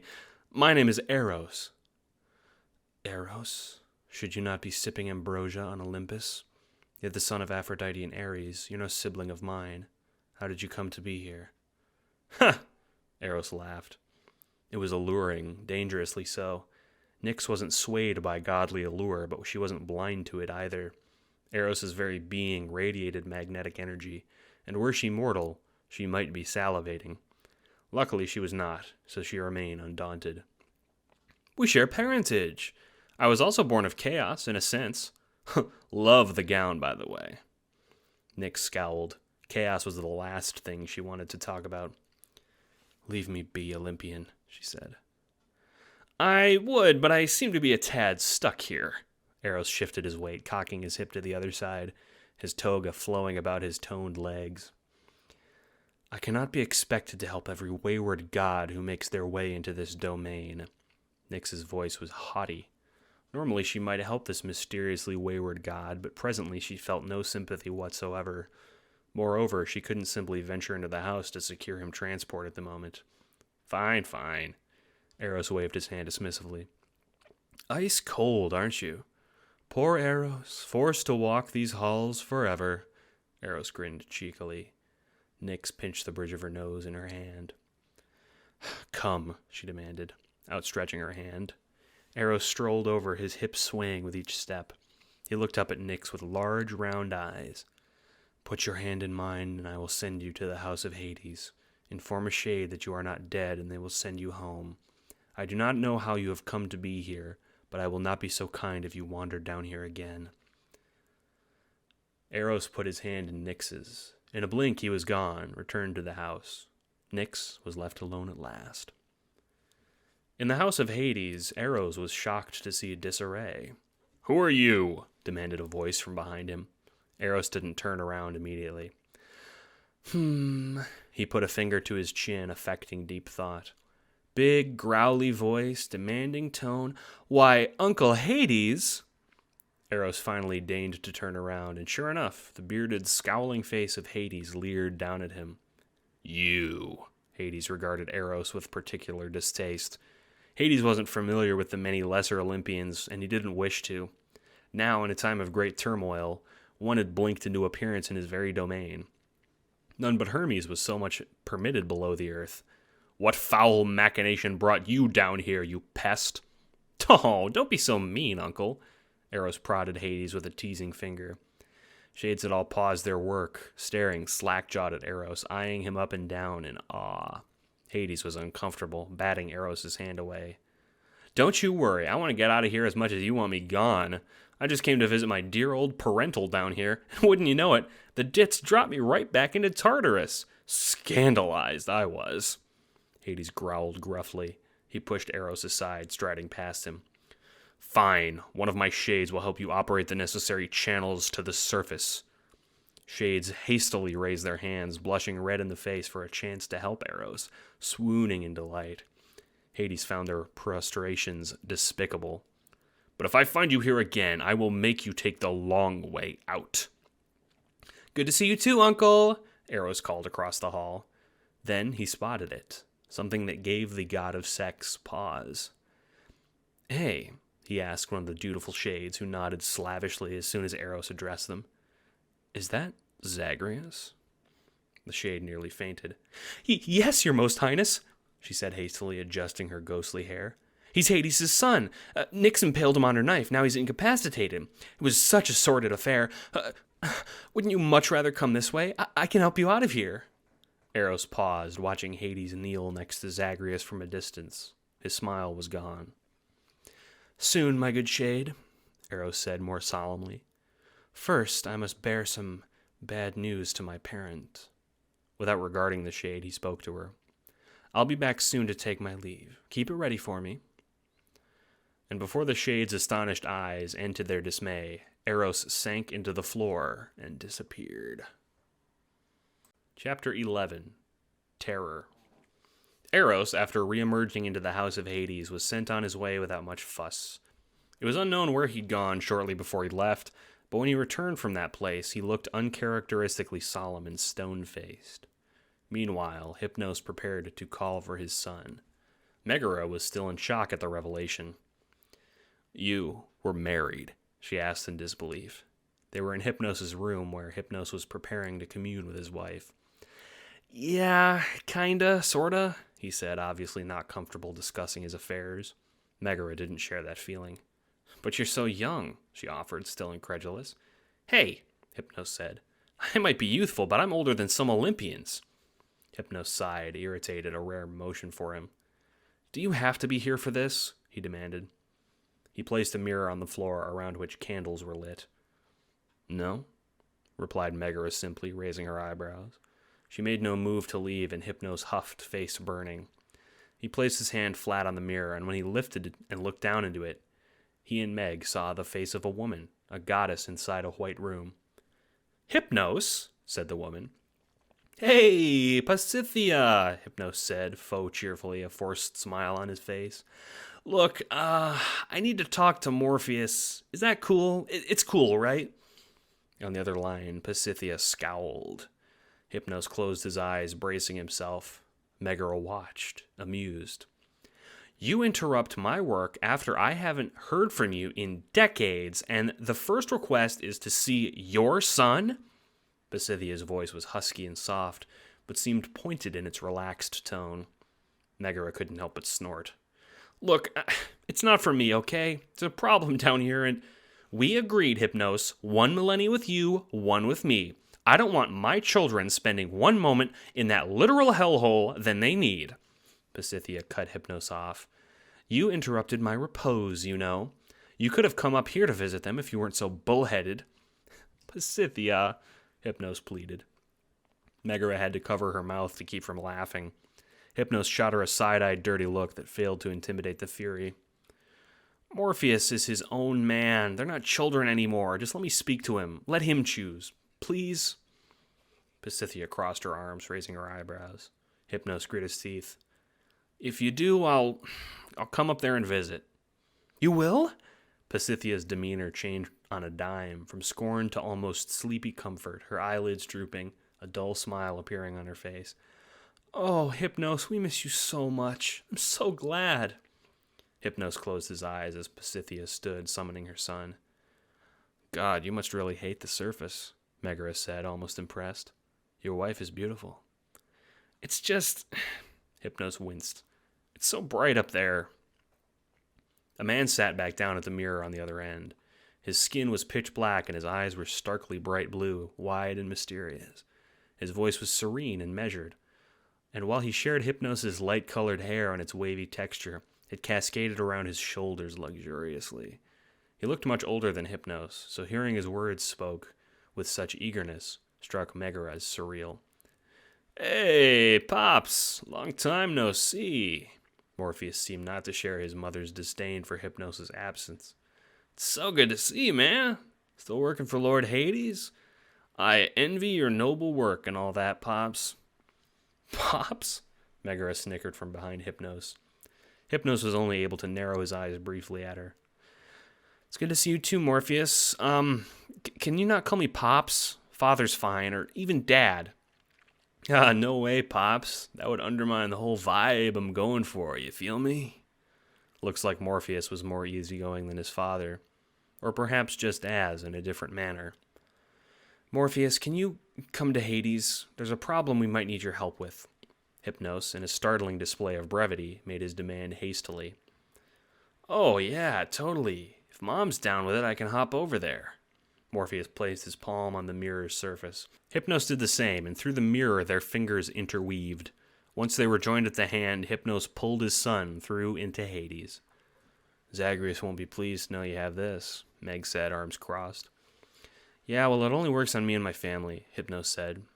Morpheus looked around the room in awe, running his hands over the pillars as though in a stupor. Man, Pops, you got some great digs. Small compared to Mom's place, but yours is so... Morpheus closed his eyes. Homie. Hello, Morpheus. My name is Megara, Meg said, extending her hand. Orpheus was tall, standing nearly a foot higher than his father, though he was just as spindly, possibly more so. He shook Meg's hand in awe.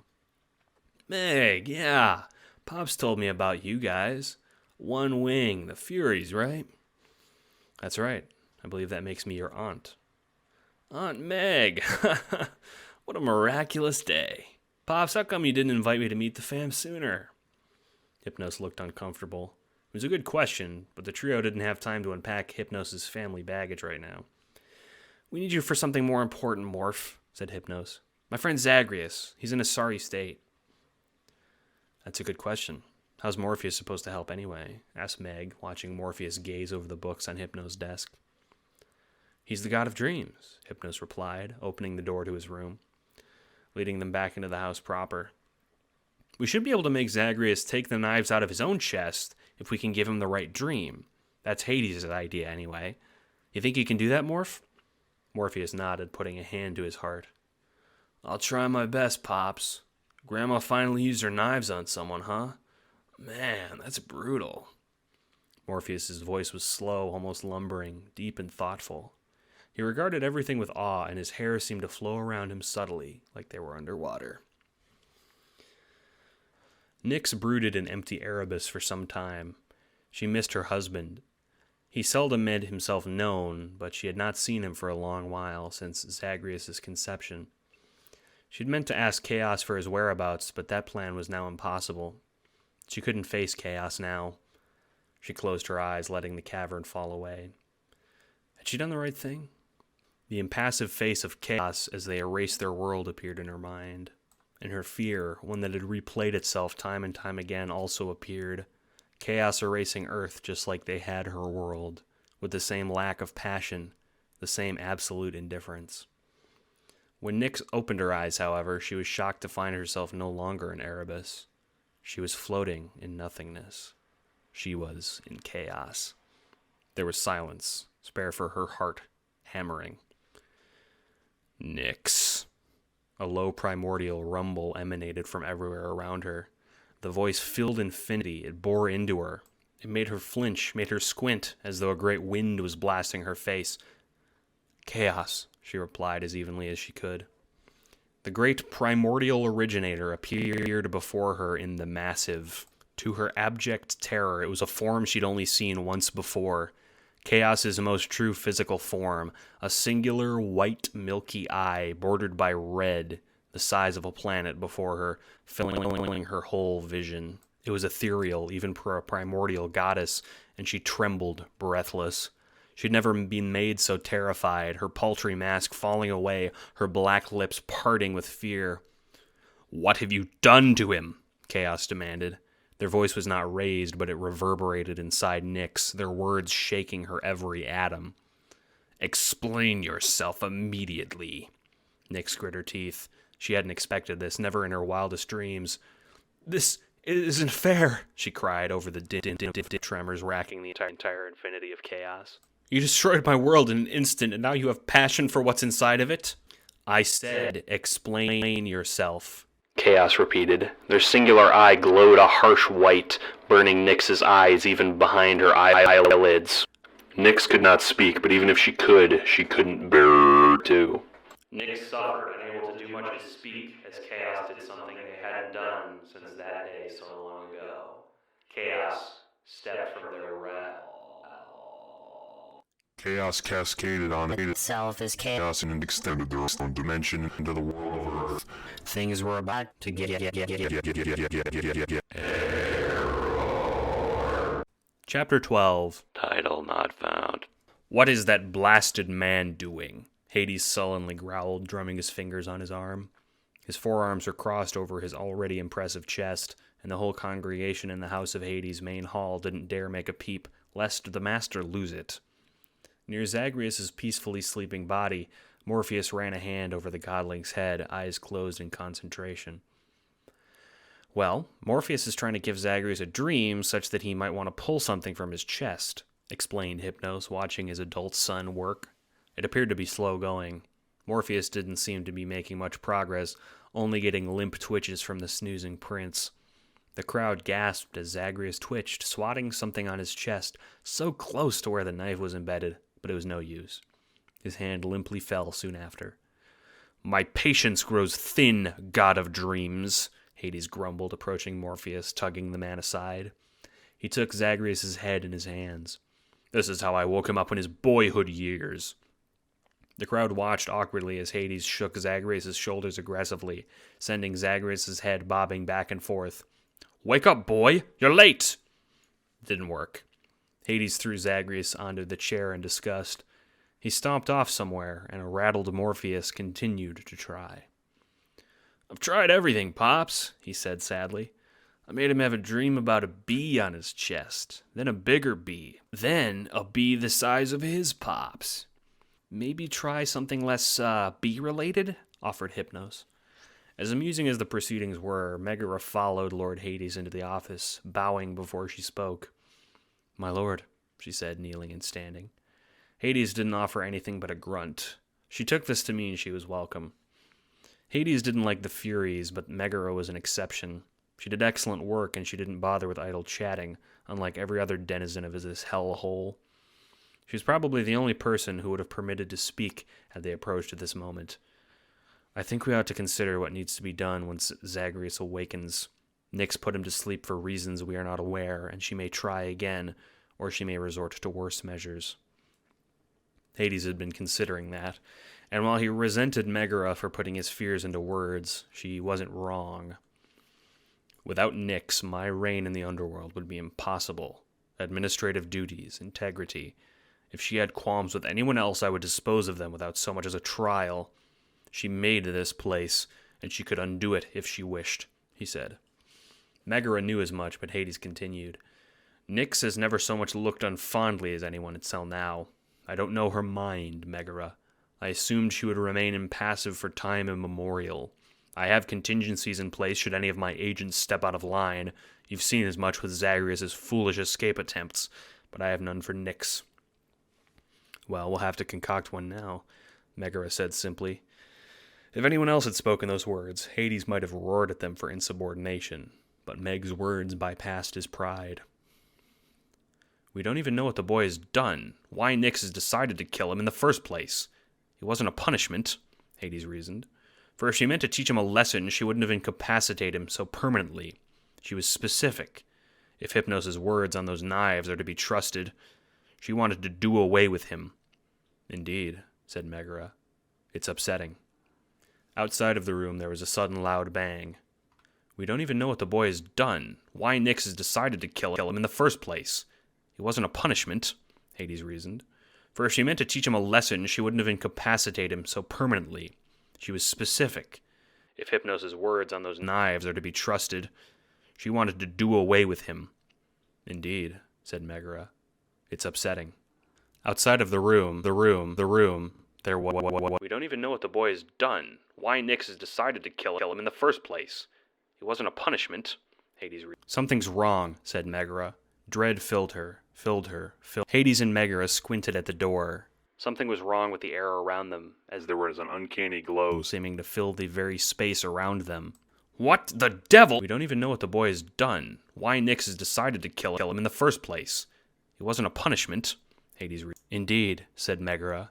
It's a bit... Wait a moment. What's going on? What is that blasted man doing? Hades sullenly growled, drumming his fingers on his arm. His forearms were crossed over his already impressive chest, and the whole congregation in the House of Hades' main hall didn't dare make a peep, lest the master lose it. Near Zagreus' peacefully sleeping body, Morpheus ran a hand over the godling's head, eyes closed in concentration. Well, Morpheus is trying to give Zagreus a dream such that he might want to pull something from his chest, explained Hypnos, watching his adult son work. It appeared to be slow going. Morpheus didn't seem to be making much progress, only getting limp twitches from the snoozing prince.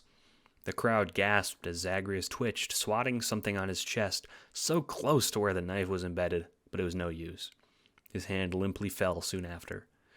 My patience grows thin, god of dreams, Hades grumbled, approaching Morpheus, tugging the man aside. He took Zagreus' head in his hands. This is how I woke him up in his boyhood years. The crowd watched awkwardly as Hades shook Zagreus' shoulders aggressively, sending Zagreus' head bobbing back and forth. Wake up, boy! You're late! Didn't work. Didn't you already try that? Hypnos asked. Hades blinked. He looked down at his hands. Zagreus was gone. What the? Hades blinked, dumbfounded and even more frustrated than ever. Who's there? What in Olympus's name is going on here? Behind the group, someone spoke. Someone new. Everyone turned simultaneously, and there stood Chaos in their midst, like they had always been there. They had taken a sleek form, gray, androgynous, and sexless, nude without any features, smooth chest without nipples to blemish it, no navel and no sex characteristics. The whole room seemed to have a hard time staring at them, their eyes watering, ducking their heads, unable to move. Under Chaos's arm was Zagreus. I will be taking the prince now, uttered the blank-faced figure of Chaos. Things are clear to me now. Behind Chaos was Nyx, on her hands and knees, trembling, head bowed. Interloper! Hades bellowed, his spear materializing. Who dares enter my realm without my permission? Your realm. How prideful. Perhaps you wrought these halls, but it was me who gave it to you, god of the dead. Chaos waved their hand, and Hades' spear turned to dust in his grip.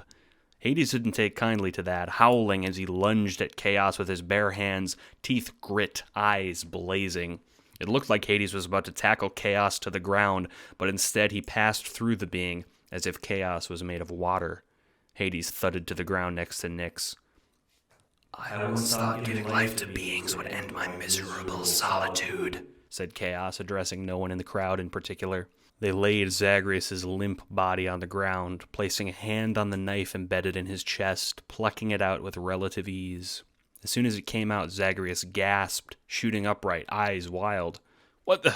Nyx, Chaos put a delicate hand on Zagreus' head, carding their fingers through his hair. Zagreus looked at Chaos slack-jawed. "Chaos! God, I was having the worst dream about bees. Before Zagreus could finish, Chaos put a finger to his lips. Nyx was right, Zagreus, Chaos said simply. Zagreus' eyes widened. I belong to solitude. Chaos, no, you don't have... Weightless. Chapter 13. Chaos. It was empty, formless, blank. It was a space with nothing. Every point in it was the center. Every direction was black, each point in space indiscernible from the infinity of others. Words failed to describe the place, for it was nothing. Words could be spun for an eternity about what it was not, but even words like blank seemed to fail. It was less than blank, and the only word appropriate for it was nothing. But nothingness is not forever nothing. Into the nothing, something popped, suddenly and without momentum, a sudden existence, where for time stretching out into infinity there had been nothing. It was the first something, ever, and as such, words no longer failed it. It was called chaos. The decision to be something was not made lightly. The first something was the antithesis of nothing. Instead of black, it was white. Instead of formless, it was round. A sphere, starkly contrasting against the lack. It had no size, for no size could be established without reference. So, chaos made another sphere. Still white, the same size.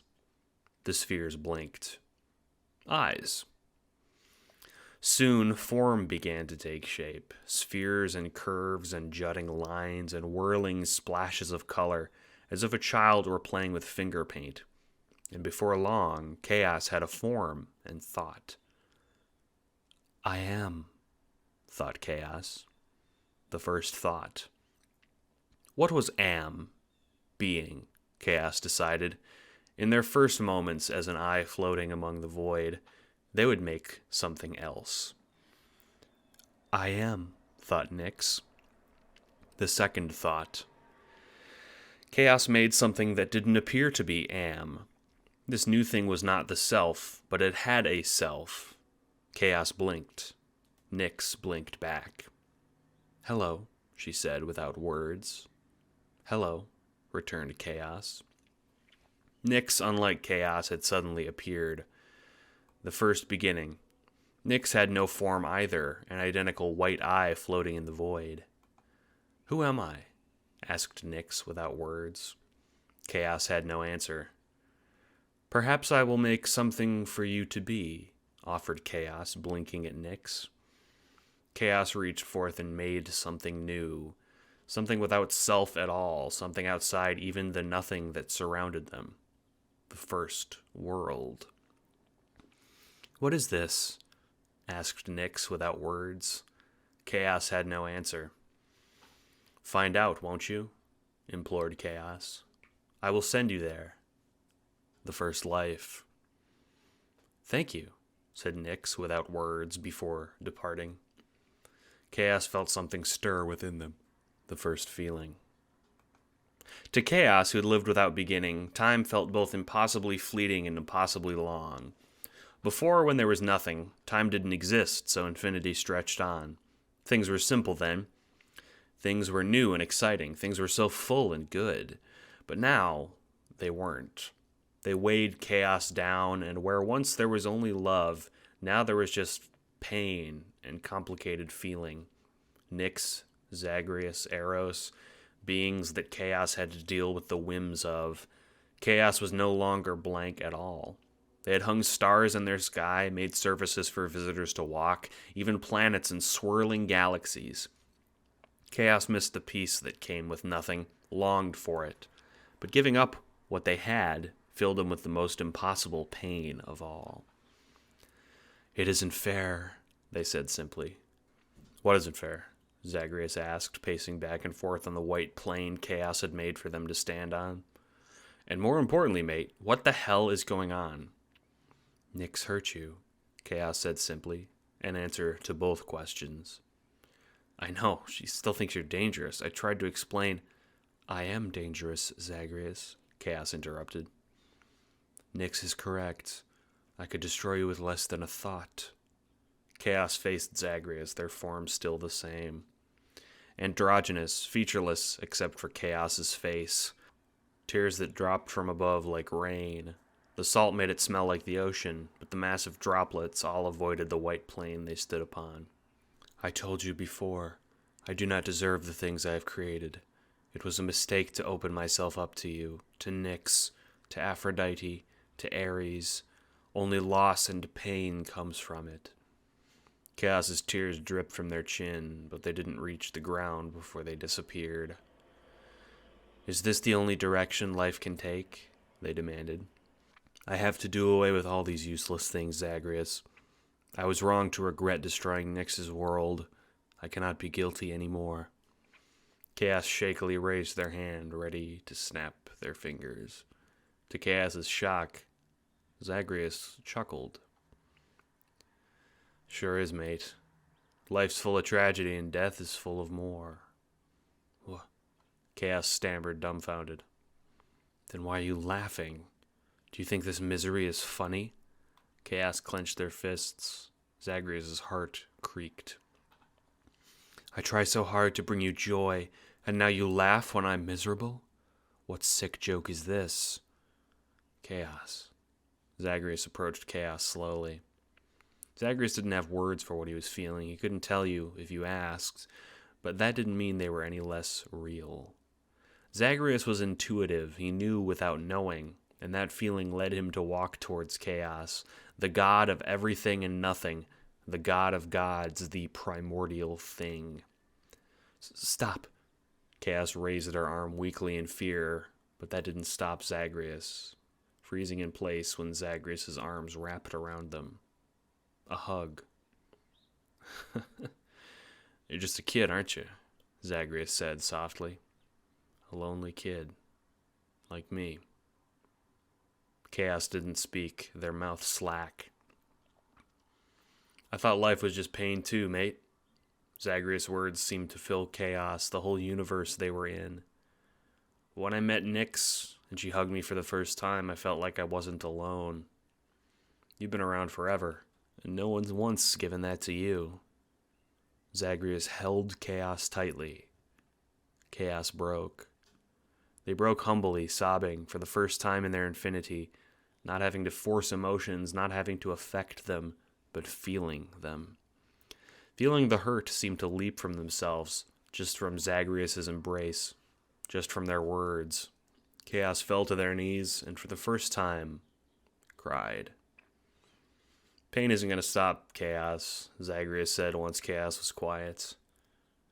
"But after it, as long as I'm around, will come relief." Chaos didn't know if they should believe Zagreus. Risk more pain, risk more hurt? But Chaos couldn't help it. They nodded. They leaned on Zagreus both in body and in spirit. "Even though you're the god of gods, you're still a being, Chaos." Zagreus finally broke the embrace. He was crying too. "You can't afford to be alone. That just makes everything more rubbish than you started with. If you have nothing, you have nothing." Chaos's form sank slowly into the floor. Their voice rang out inside Chaos, back to the matter-of-fact drawl they always had. "Very well, Zagreus. I could not have destroyed your world regardless." Chaos seemed to sigh. I will return you home now. You should come too, Zagreus offered. Chaos paused again.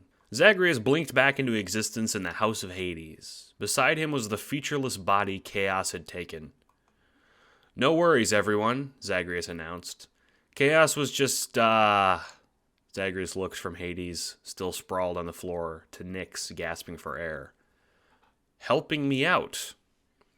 Your friend has a very strange way of helping, Hades hissed through gritted teeth, grabbing Zagreus by the shoulder of his toga. I don't care what they are. I'm no blind cultist like Ares. If you or they ever cause such a disruption again, I'll spread your limbs through Tartarus and make you hop on your own ass to collect them. Zagreus sheepishly put his hands up, defensively. My apologies, Lord Hades, Chaos said calmly. Hades looked at Chaos, eyes narrowed, saying nothing, grunting before he let Zagreus go, stomping off to his desk. Well, he demanded to the grouped gods and shades. Leave us. I have to discuss things with my... Hades spoke the next words with utter venom. Family. Zagreus next helped Nyx to her feet as the hall cleared out. Nyx was shaken, eyes wide, staring in terror at Chaos. Zagreus had never seen so much as flinch, so the sight was surreal. Easy, Nyx, he said softly. Zagreus, you're all right. We're still here. Nyx murmured in disbelief, watching Chaos like they might at any moment erase the world. Chaos looked away, avoiding her eyes. We are, Nyx, Zagreus said gently. Chaos and I have made a pact. For the first time in their infinity, Chaos blushed. You three, Hades said once Nyx was standing. Explain. Now. Once Hades had been appraised of the situation, he launched into a tirade the likes of which no one in the underworld had ever seen. Words more colorful than expected emanated from Hades' mouth, and both Nyx and Zagreus were left sheepish and ashamed. Chaos, on the other hand, seemed impressed. Your father requires air, does he not? He seemed to go without breathing for an exceptional period of time, Chaos said once the three had left Hades' presence, reposing in the courtyard behind Zagreus' room. That's up for debate, I think. What do you figure, Nyx? Zagreus looked to Nyx, who had been silent for a long while. To his surprise, she bowed her head, kneeling before them both. I owe you an apology, she said. Zagreus suddenly felt awkward. It wasn't every day one's mother figure made such a gesture. Chaos didn't know quite what to make of it either. Chaos was now draped in a toga similar to Zagreus's.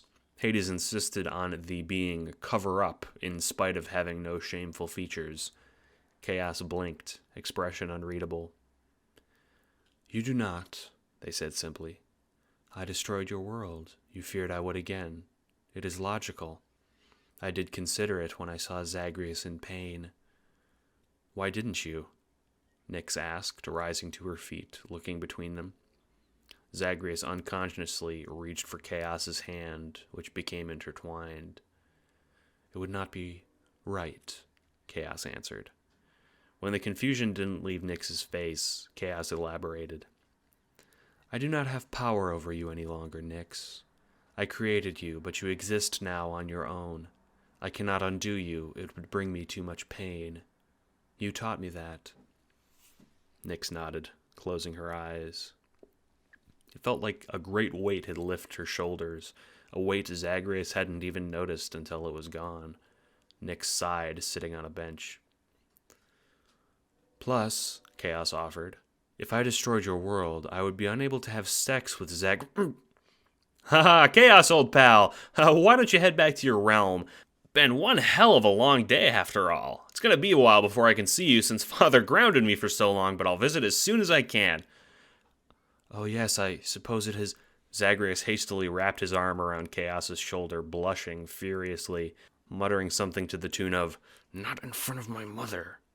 Sure enough, Chaos blinked out of existence, much to Nyx's amusement. Zagreus was relieved when Nyx didn't tease him. I should apologize to you too, Zagreus. I thought your affair with Chaos would bring danger to us, but hurting you did more damage than I imagined. Nyx was quiet, apologetic. Zagreus still felt so strange about this, clearing his throat. Like Chaos said, you had reason to fear, Nyx. I don't blame you. And I certainly didn't expect you to be so strong. To this, Nyx laughed, covering her mouth politely. I do not strive to be an instrument of violence, Zagreus, but if need be, I am appropriately formidable. Let us hope you never see that side to me again. Nyx seemed a little haughty, proud that Zagreus seemed to appreciate her strength. Epilogue. Nyx's fear of Chaos didn't leave in its entirety, of course. She still appeared apprehensive whenever they appeared in Zagreus' room or in the dining hall to visit, but it was a wound that was now able to heal. Hades didn't care much for Chaos, ignoring them most days. It was clear he was rather upset that someone new could come and go from Hades as they pleased. Nonetheless, Chaos, much to Zagreus' chagrin, agreed not to assist Zagreus with his plight to leave the underworld. Thanatos and Hypnos seemed to appreciate Chaos, meeting their grandparent for the first time, and Hypnos thought that Chaos and Zagreus made a handsome couple. Thanatos had no comment on that matter, though he seemed to be avoiding Zagreus for some reason nowadays. Chaos met Persephone as well, visiting the surface the scant times Zagreus made it past Hades. I don't see why you can't just send me to Elysium, mate, Zagreus said sullenly, sitting next to Chaos in the dining hall. It is not a journey I can simply hand to you, Zagreus, said Chaos simply. Zagreus scoffed but didn't push Chaos away, who was leaning against him. Chaos smiled cheekily, an expression they'd gotten rather good at. Megara sat down near them, drinking from her mystery chalice as per usual. They're right, Zagreus. Obstacles in your way make victory all the sweeter, she said, to which Chaos nodded. Of course you'd say that, Zagreus grumbled. I have to ask, though, Lord Chaos, said Megara respectfully. Are you a man or a woman? Zagreus looked at Chaos, suddenly realizing the question had never struck him. Zagreus, of course, had no preference between the sexes, a fact that was abundantly clear with the hopeless way he dreamily gazed at anyone who so much as smiled at him. So either answer would be equally satisfying, but Chaos paused. He squinted his eyes. Yes? Chaos said hesitantly. Meg blinked. Sorry, let me reiterate. Are you male or female? Again, Chaos simply cocked their head. I think I'm not sure what those are. You don't know if you're a male or a female, mate? Zagreus laughed, slinging his arm around Chaos's shoulder. Zagreus still loved that unique smoothness Chaos had. It was shameless, but he took any excuse to touch his lover, and Chaos, if they minded, said nothing of it. No, it is not a concept I conceived. I apologize. Well, males are strong and females are elegant, Megara offered. Men are larger, women are more lithe. Which are you? Chaos squirmed in their seat. Ah, no thank you, they said, as if Meg was offering them a distasteful dish. Meg frowned. You can't just not have a gender, Lord Chaos, she insisted.